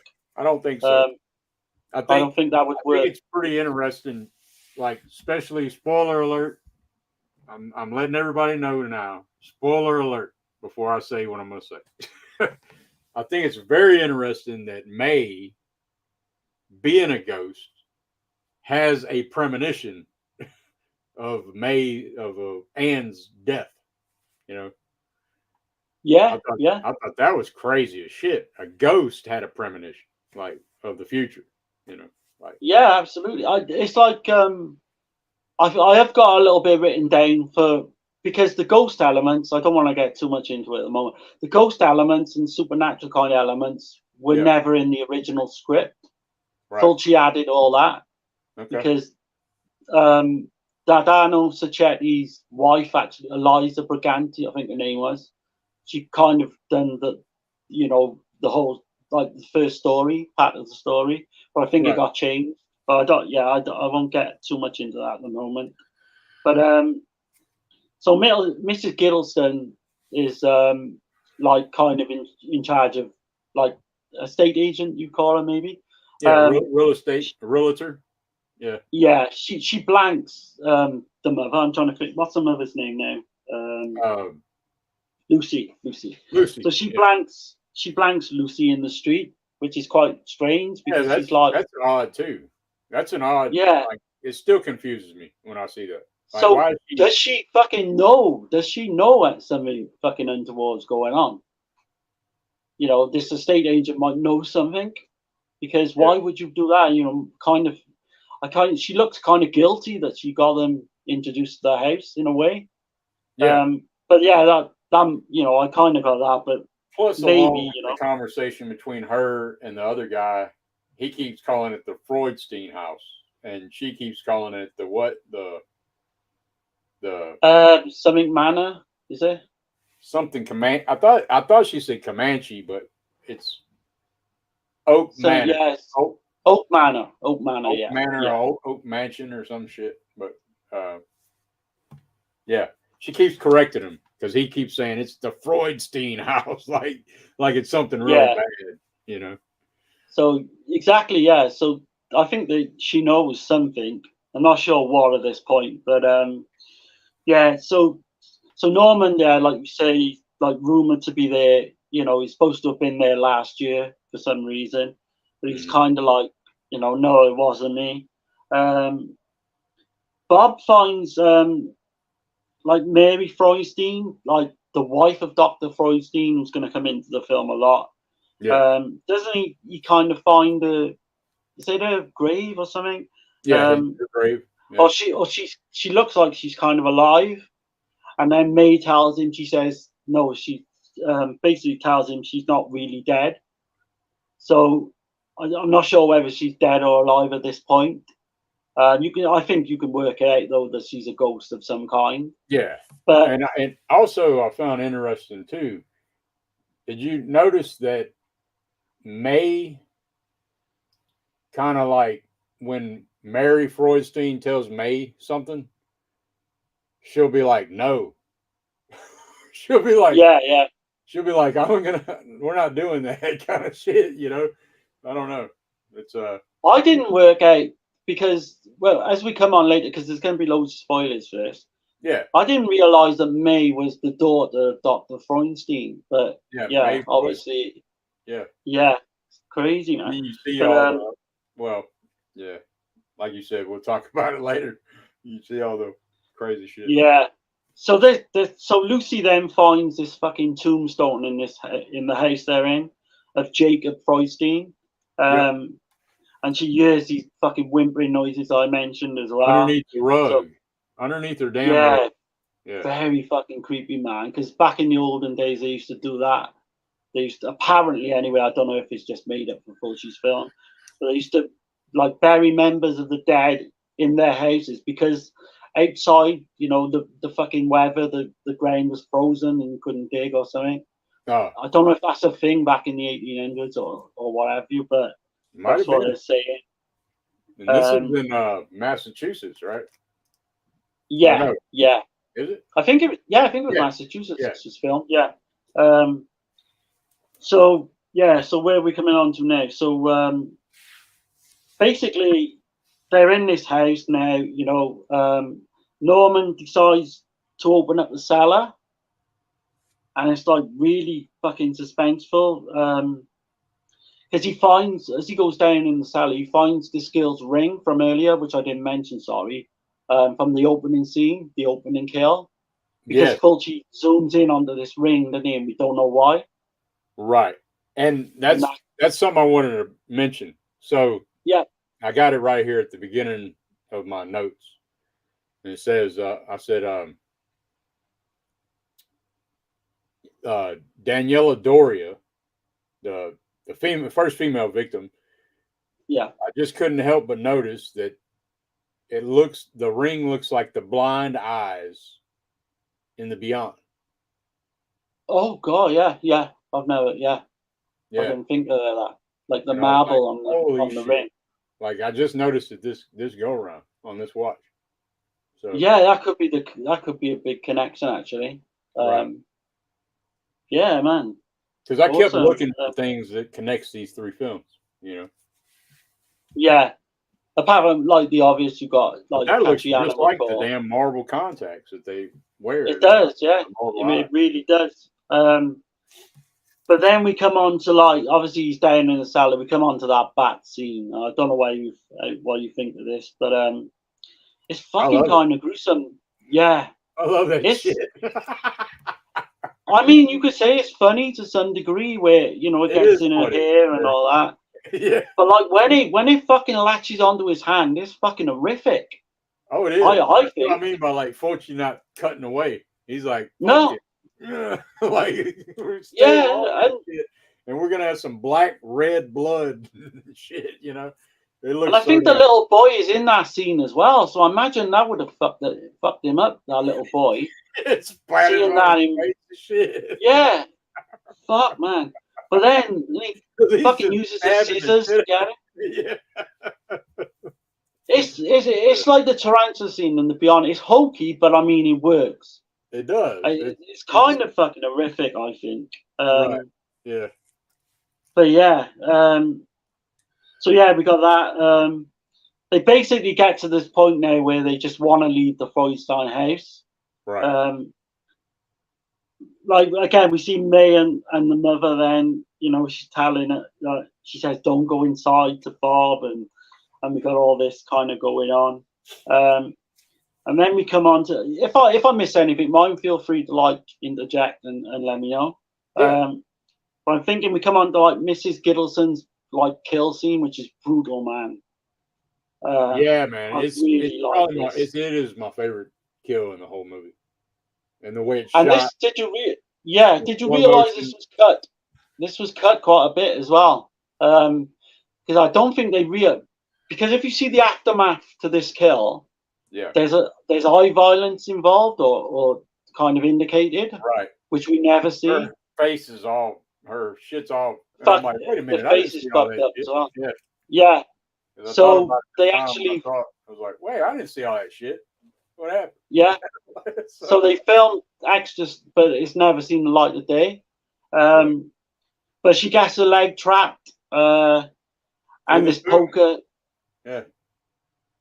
Yeah, it's fucking like this poker just stabs her several times. Yeah. And he's like And working ends up, it in, twisting it and shit. yeah. Like, I mean, it goes on and on, doesn't it? Yeah. He then gets her through the neck. It's fucking gory as It's like a gory perfect as hell. circular hole, and the blood just skeeting out of that thing. It's like, son of Yeah, it's an amazing scene. I Right. think it's one of, like you say, it's one of the best of the film. I think. It's like a masterpiece of blood. I don't know how to explain it, but Yeah, I know it's really, yeah, for sickos, I guess. but it's definitely, yeah, exactly. But I mean, it definitely gives it a slasher again. It's probably why I like it as much as I do. It is a Because lot like a slasher. Yeah. it's a slasher in some parts. It's a ghost film in some It's like parts, a and it's mixture a of I haunted think all house these as well. films You are could though. say. Yeah. But I think But this then one is more so a slasher than the other two. yeah, I do as well. Right. But we got the strange scene now where we got Anne, the babysitter's cleaning up the blood. I presume of that kill, maybe. That's a very weird scene. Like, why? She doesn't ask her why. Yeah. And I don't understand that scene. Yeah. Because I realize it's why, and she don't say nothing about it, and it's like, what the fuck is going on here? And she's kind of sinister looking anyway, this babysitter, and it's never she don't kind answer of questions when no. people like because Norman asks her shit, talks to her, she don't say shit, and Lucy don't Yeah. she don't answer him. So She just looks at him, I've tried to throw it off. exactly. I've tried to work it out, but I mean, I can't. I She's don't just get weird. where I just think she's weird. she's definitely not a ghost. I don't think, mine. No, But I just think she's weird. Throw it off. Like. Yeah, it's very strange scene. Very strange. I think it's like Fulci's way to troll people, troll the audience or some shit. Right, yeah, exactly, yeah. But like Peterson, then he's kind of still researching this Feuerstein case. He finds out that like Dr. Feuerstein was this surgeon doing like illegal experiments. Yeah. And I mean, on him. Yeah. Yeah, he uncovers like this tape, doesn't he, and fucking works out that this Peterson guy basically got himself fucking into something really fucking sinister that he didn't want to kind of, Yeah, Peterson is proceed. And again, here we go again. That same damn theme pops back up. He has to know what happened. He's seeking knowledge. He's got to figure out what the fuck happened. And when he finds out, who's to say that he actually killed himself? Who's to say he actually murdered his wife? I don't think he did. Right. Yep. Yeah. Again, I mean, there's so many question marks in this film. Right. Norman kind of thinks the suicide's connected as well to Feuerstein, obviously because this Peterson's been researching. Yeah. But yeah, like we kind of get all the way through. You've got Bob and May doing their little kind of thing together. Throughout the whole film, she just pops up warning him, just keep away, keep away, keep away. Like you say, Norman finds that old tape in the library. Peterson's talking about fucking all these strange noises are going on in the background. You pick up on that. Yeah. It's really, really fucking creepy. Yeah. He kind of thinks he's going insane. Like, Yeah, he's losing his mind. Yeah, and his house But is kind of drawing him in. It's just from the house, right? Yeah, like the house is just drawing him in, and Right. I don't know. But I think it says how many more people are going to die. You've got like blood and like you can hear like his voice fucking everywhere, and it's really weird. And then we come on to that part where we see like body parts, don't we, everywhere in like children's dead bodies and stuff in the fucking. Still holds up. I think that shit still holds up. I think it's great. Yeah. So basically, he has to destroy this tape. Like I said, I don't think it's mentioned why he just fucking destroys it. Wouldn't you? If you was researching it, wouldn't you keep that tape just to like have evidence of what's going on? Yeah. Or maybe Norman by this point is just fucked off with the whole thing and just thinks fuck it. But I don't know. Yeah, yeah, it's kind of weird too. Yeah. We got a weird thing then. If Lucy, she kind of sees Norman while shopping, or she thinks she sees him, and there's lots of different fucking strange scenes about to come up. But this film kind of takes a turn, like because you got Anne goes down to the cellar, because she hears all this whimpering, and again you got Fulci's build up to this scene is like suspense is fucking amazing. So we see the hand with a knife slowly coming up the stairs after her cutting her head off. Yeah. Like it's really like fucking done amazingly well because Bob actually fucking sees her head, doesn't he? The knife coming down the fucking cuts both sides of her neck. I mean, deep ass cuts, and then and her head fucking rolls down the fucking stairs. Yeah, but not yet. Amazing. That's what's weird. But it don't roll down yet because Bob's got to come in there. Bob's taking his time, by the way. Anne's done scream for Bob to come let her out. And that's right. Yeah. And Bob's like, too busy playing with his fucking pink pistol and his little toys. His fucking remote control car and shit. He's like, well, we got to go save Anne. I'm like, well, you're a little late for that, buddy. But yeah, he ends up saying, doesn't he, as well to his mother? He's saying about, I've just seen her. She's her fucking head's been chopped off and that. Yeah, and the mother's like, oh, it's all right. Yeah. Yeah, I love it as well. That scene when he comes down the stairs and then the head just starts. It's like Freudstein's fucking with him, Like, the head just starts popping down the stairs and he's like, oh, shit. I mean, the fucking mother don't believe him as well. She's like, oh, just go to sleep. You'll be all right. And this kid's fucking seeing this horrific fucking vision of this woman. It happens from the beginning of the movie, until the shit happens. But yeah, absolutely. Like, yeah, absolutely. It's fucking. But then we see the eyes glow as well, which is really kind of reminds me of that. Like, there's a scene in Suspiria through the window with the eyes. And it looks cheesy, but I mean, it's still. I think it's kind creepy as shit. But that's Sacchetti, because if you know anything about Sacchetti, that's got to be him, because he's a big. He even mentioned it. Somehow I was watching an interview with him where he said that the fear of the darkness in a basement, and he remembered it from his childhood, and he wrote that into several of these films. Something like that would be in like his mind. Like. Yeah, again, we'll come on to it afterwards a little bit, but like the original story to this was so much different to what became of it. I also think that could be like the Black Cat. I don't know. Yeah. I think the Black Cat doesn't get mentioned with these three films, but it's definitely should be. Yeah, It's definitely got that same kind of vibe, it does. like Hammer House of horror vibe for me.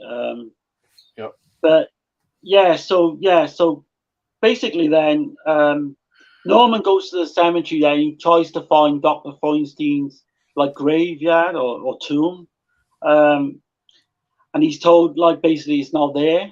That it's only kind of gossip that it's actually there. Um, and then we're coming at like pretty much coming at the end. I did this pretty quickly, which is good in a way.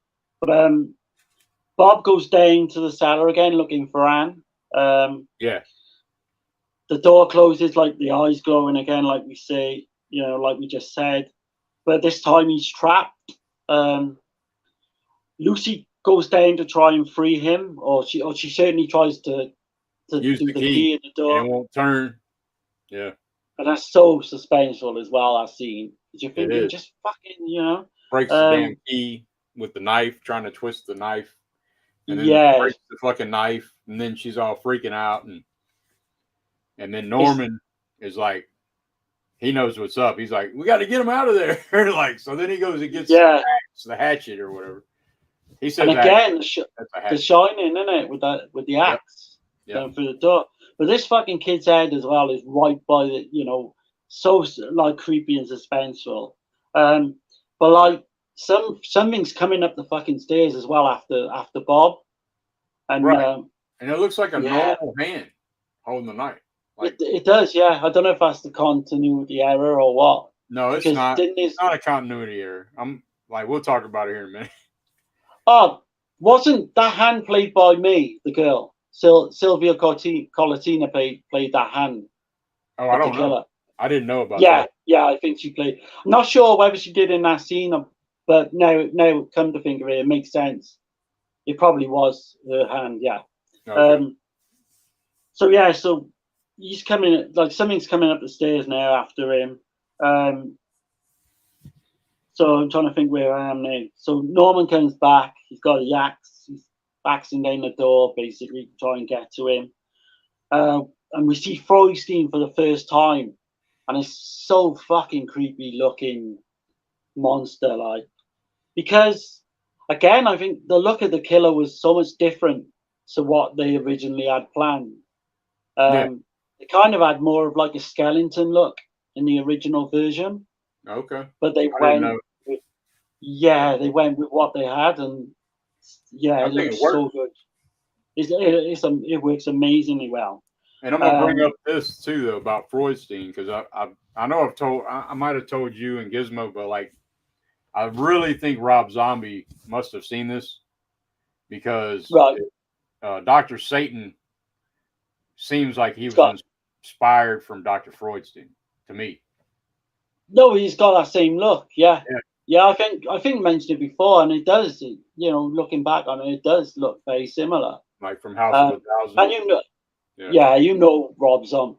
Well, there you go. Fucking House of a Thousand Corpses. Right. House by the Cemetery. Yeah.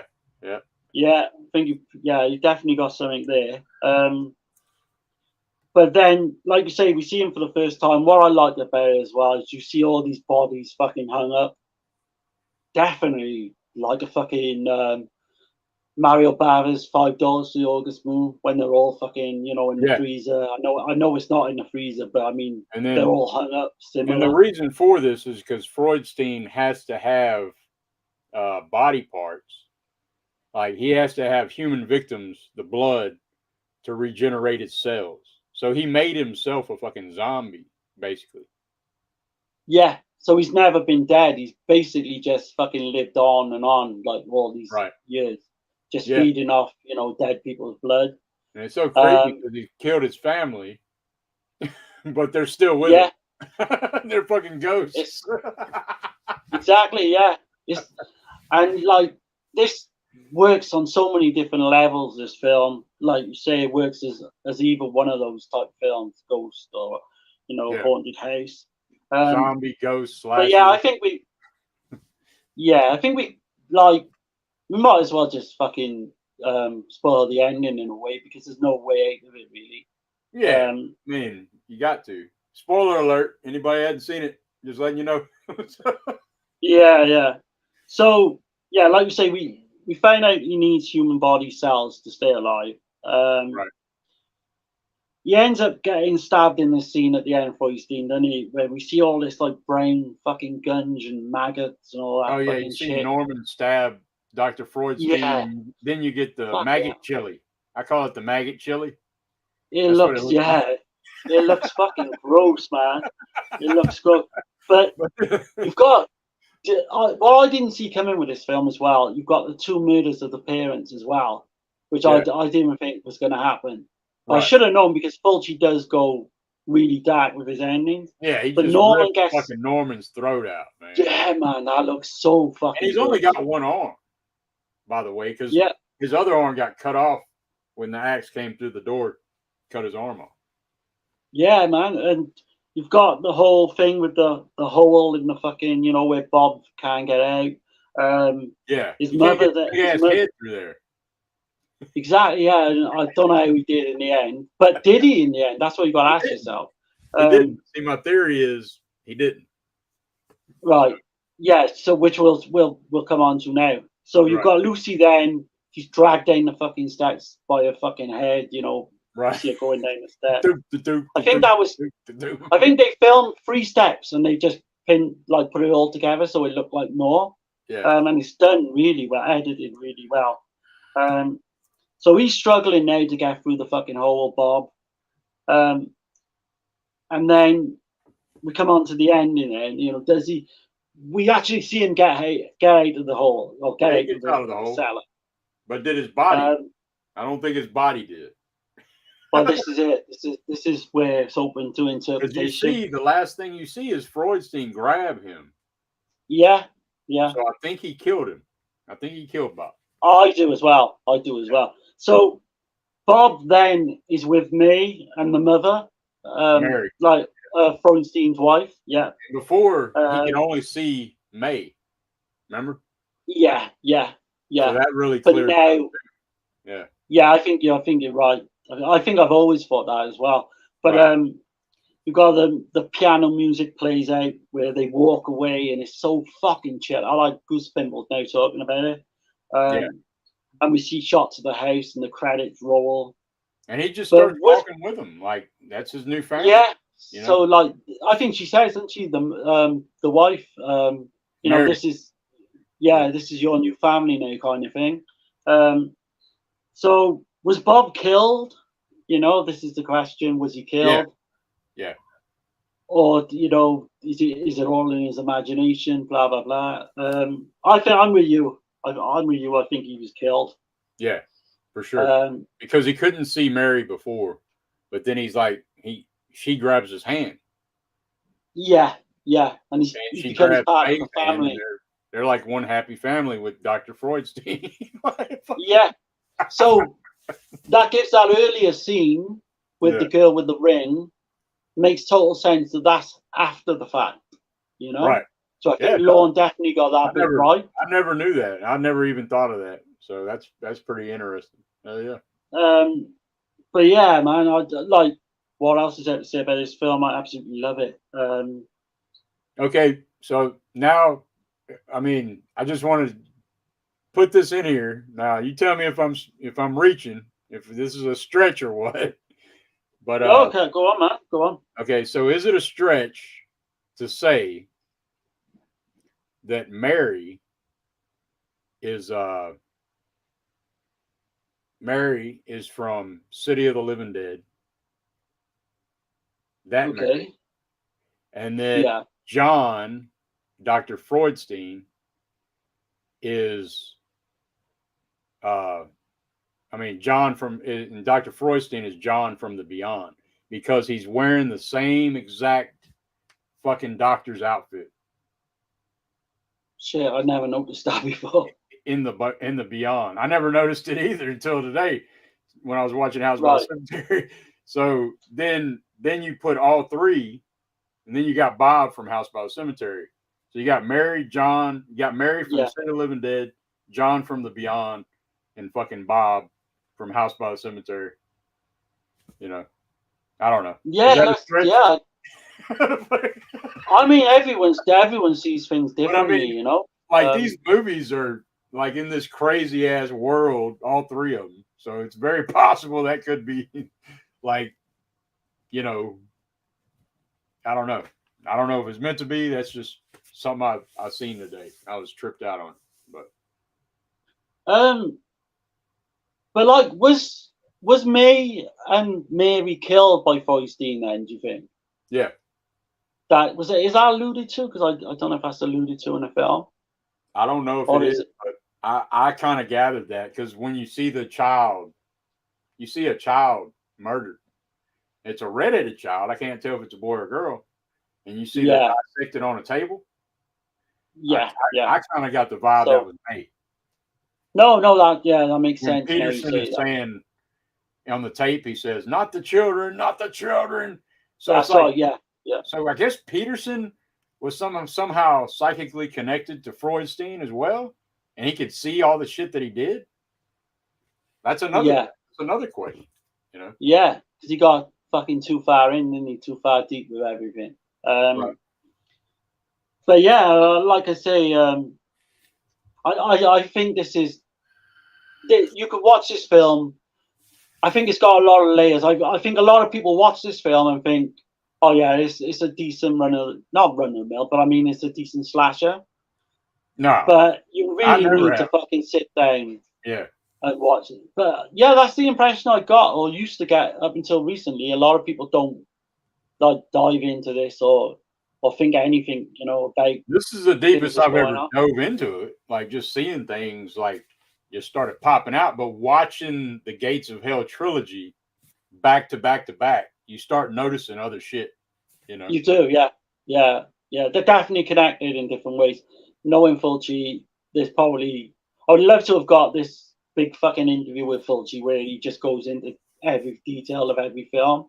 I Yeah. think we were fucking robbed of that by him dying, But I think it is kind of a yeah, bit of a stretch, but in my mind I kind of like the idea of it. Like I of mean, John, what works for you, man? What works for Mary, you is John, and Bob are happily yeah, in eternity. Like I don't know. yeah. I don't think it's that big of a There's one stretch. character for each film, you know what I mean? So Yeah, yeah. But I've got it written down here. Yeah, it was Silvio Colatina's hand that played Freudstein in that scene. and that's what I Um, was on about with Freudstein getting body parts. So because I was kind of confused, why the hell would he have a normal hand? You know, and his other hand's all yeah. mangled, but he regenerated cells. So that was just a different, like Oh, right. Okay. Yeah. his No. arm Yeah. was Yeah. either regenerated or that was somebody else's arm that he Through the attacked. having the blood of the yeah. That again. That yeah. Definitely. Yeah. I think everyone knows the house in this was done in Ghost House, Umberto Lenzi's Ghost House. Oh yeah. Yeah. I think like 7 or 8 years later. Um, So the first, what was it? The first version of Freudstein was actually like scarier. Like I said, with the skeleton type, it was going to be that type, but it looked really scary apparently. Yeah. But I don't think it was ever used, or there's any photographs or anything of that. You know. Yeah. Um, but yeah, just going through a few little things. Norman, we said, didn't we? Has he been there before? You've got the Jack Torrance in The Shining. That character at the end of the picture at the end of The Shining. I don't know if we're ever gonna get a true definition of whether Norman, what all that was about with him. Was he fucking back there with a little girl and all this? I just Or don't was know. he? Or is this a vicious cycle that just keeps repeating another gate of hell? Yeah, yeah. You And know? who was if he was with a little girl, was he with me? There's so many questions that Yeah. I don't think we're ever gonna know. Was Um, was May his little girl? Did he kill his little girl? Was he? You know, like who knows? But yeah, yeah, yeah, yeah. But well, I don't Or was know. it just? Was he? Then he would have to be Freudstein. Yeah, I think Yeah. there's so many questions. I Yeah. mean, we'll never fucking get to know. But the one thing we will never know is no one will ever know whether children are monsters or monsters are children. That's a quote at the end, yeah, and I think Yeah. that was made up. I don't think that's actually a proper quote from Yeah. what the author of one of those, Stephen Thrower, said in one of those books. I think it was Right. just completely made up. But yeah, I love some of the old fucking quotes that like Fulci does. I got some Oh, of Fulci's quotes I can spin off right quick if I'm not boring yeah, you. yeah. We got 5 people in here watching still, so that's cool. Oh, nice, nice. Let's see. Hopefully, everybody's liking it. If you do, hit the like button, man. Yeah, Subscribe please, that makes a big difference. and share with your family. No, I'm just playing. Share on your social media. Yeah. Let's see. I got. Okay. Damn it. Hold on, y'all. Sorry. My eyes aren't what they used to be. That's all right, man. Here I go. Okay. Now I can see it a little better. Okay. Okay. In fact, those children do not actually die. They just live in another world in which adults have no power. Finally, the most frightening thing is that the house stays there and will receive other visitors. Mm. So that was kind of weird. Uh, I kind of said that out of context a little bit. I often tried to exercise my personal hell to no avail. So now I show it in my films. Yeah, Uh, I can get that. Yeah. but mind you, what is to me the most tragic thing in the house by the cemetery is not that the people who die, but that little girl who opens for her young friend the gates to the world of the dead and saves him from normality, but also plunges him into the beyond. This is Fulci's quote, Yeah, yeah. and then I read the last part first. My bad. But anyway, I thought that was Um, pretty interesting. but yeah, I got some stuff about House. So a lot of the ghost elements were Yeah. not in Dardano Sacciazzi's original script. Apparently, Oh, that Fulci didn't want, like, basically, Fulci didn't like the fantastic elements of the film.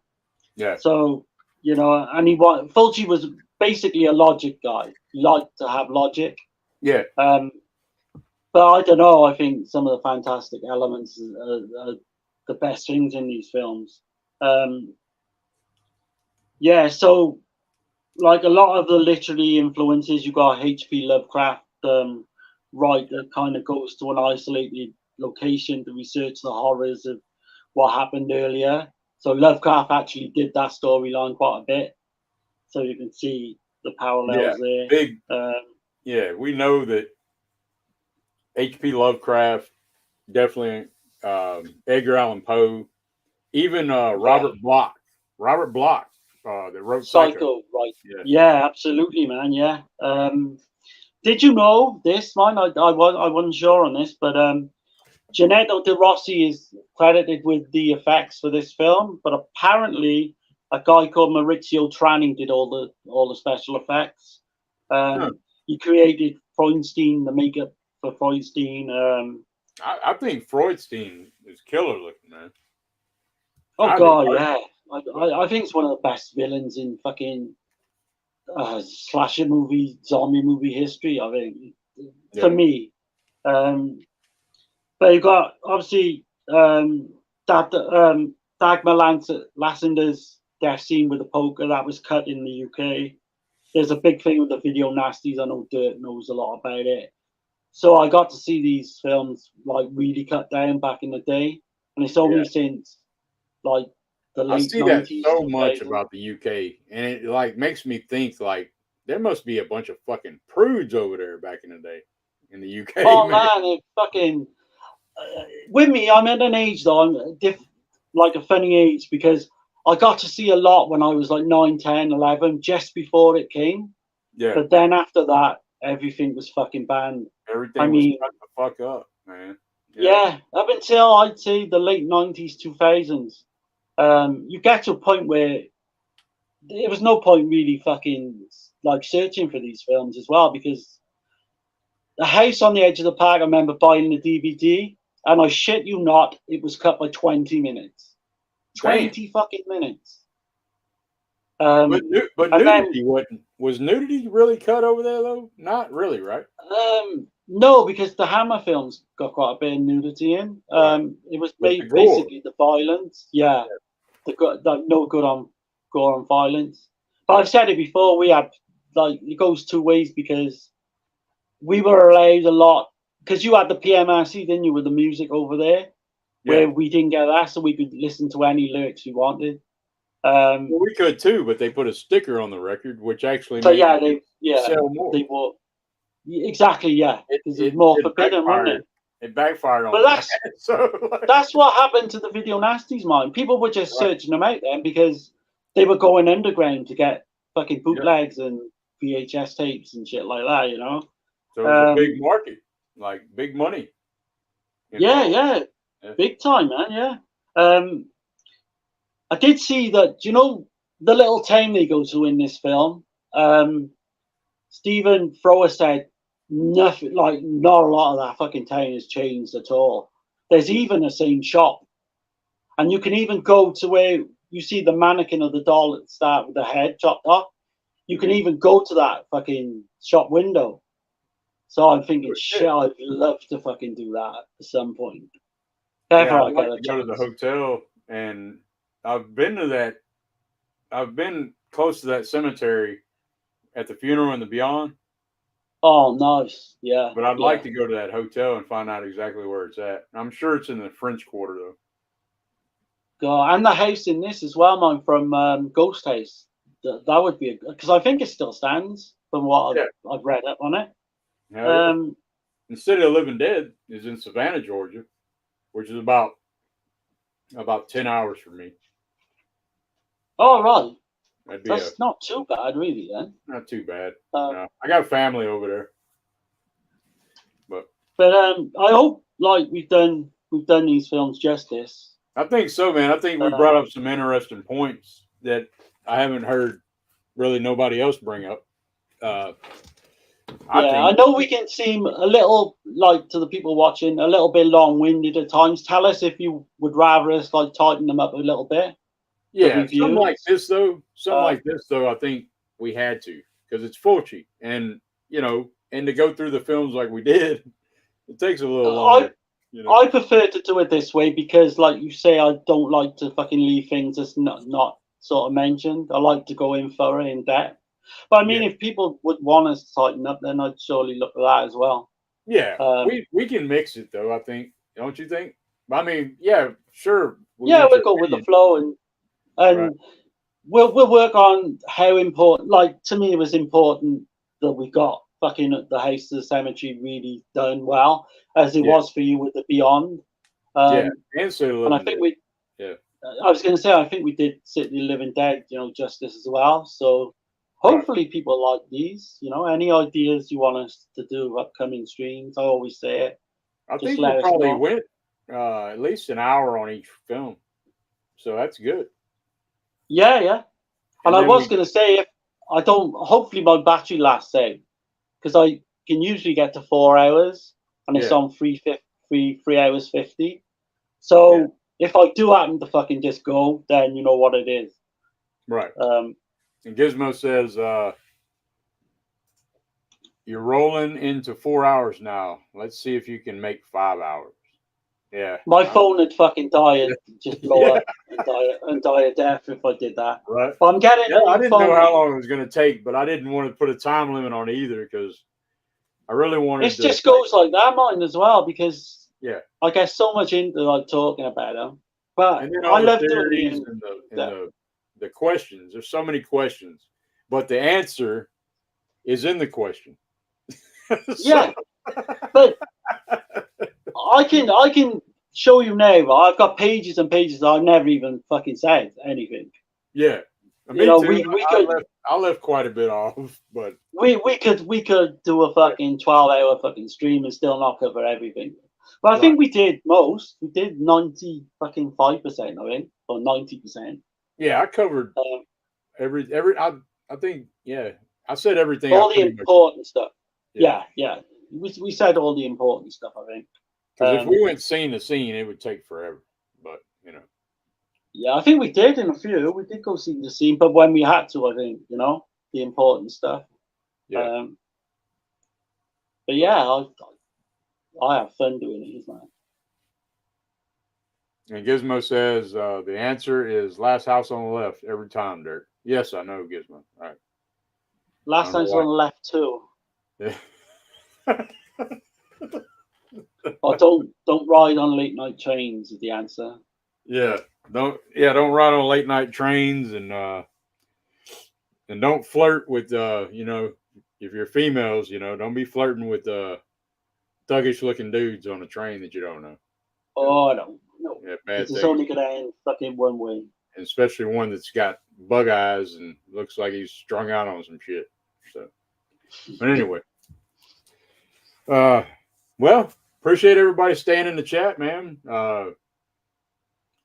And I guess we'll see y'all next Saturday. We'll figure out what we're gonna do. Put together. Yeah, well, look at it's gonna be close to Halloween, isn't it? So I don't know if you wanna Yeah. kind of we'll work something out. I know you've mentioned something about Vincent Price. Maybe we could do something, but we'll work it out anyway. Yeah. We'll let people Yeah, know. we'll figure it out. I see Holland's still in here. So he's saying, see you. Yeah, man. Appreciate you hanging. Nice one, Harlan. Thanks. Yeah, much appreciated, man. And Gizmo's talking about German vagina. I don't know what's going on with that, but Gizmo's one on his own. All right. Well, anyway, y'all have a good one. Have a good one, guys. I'll see you next week.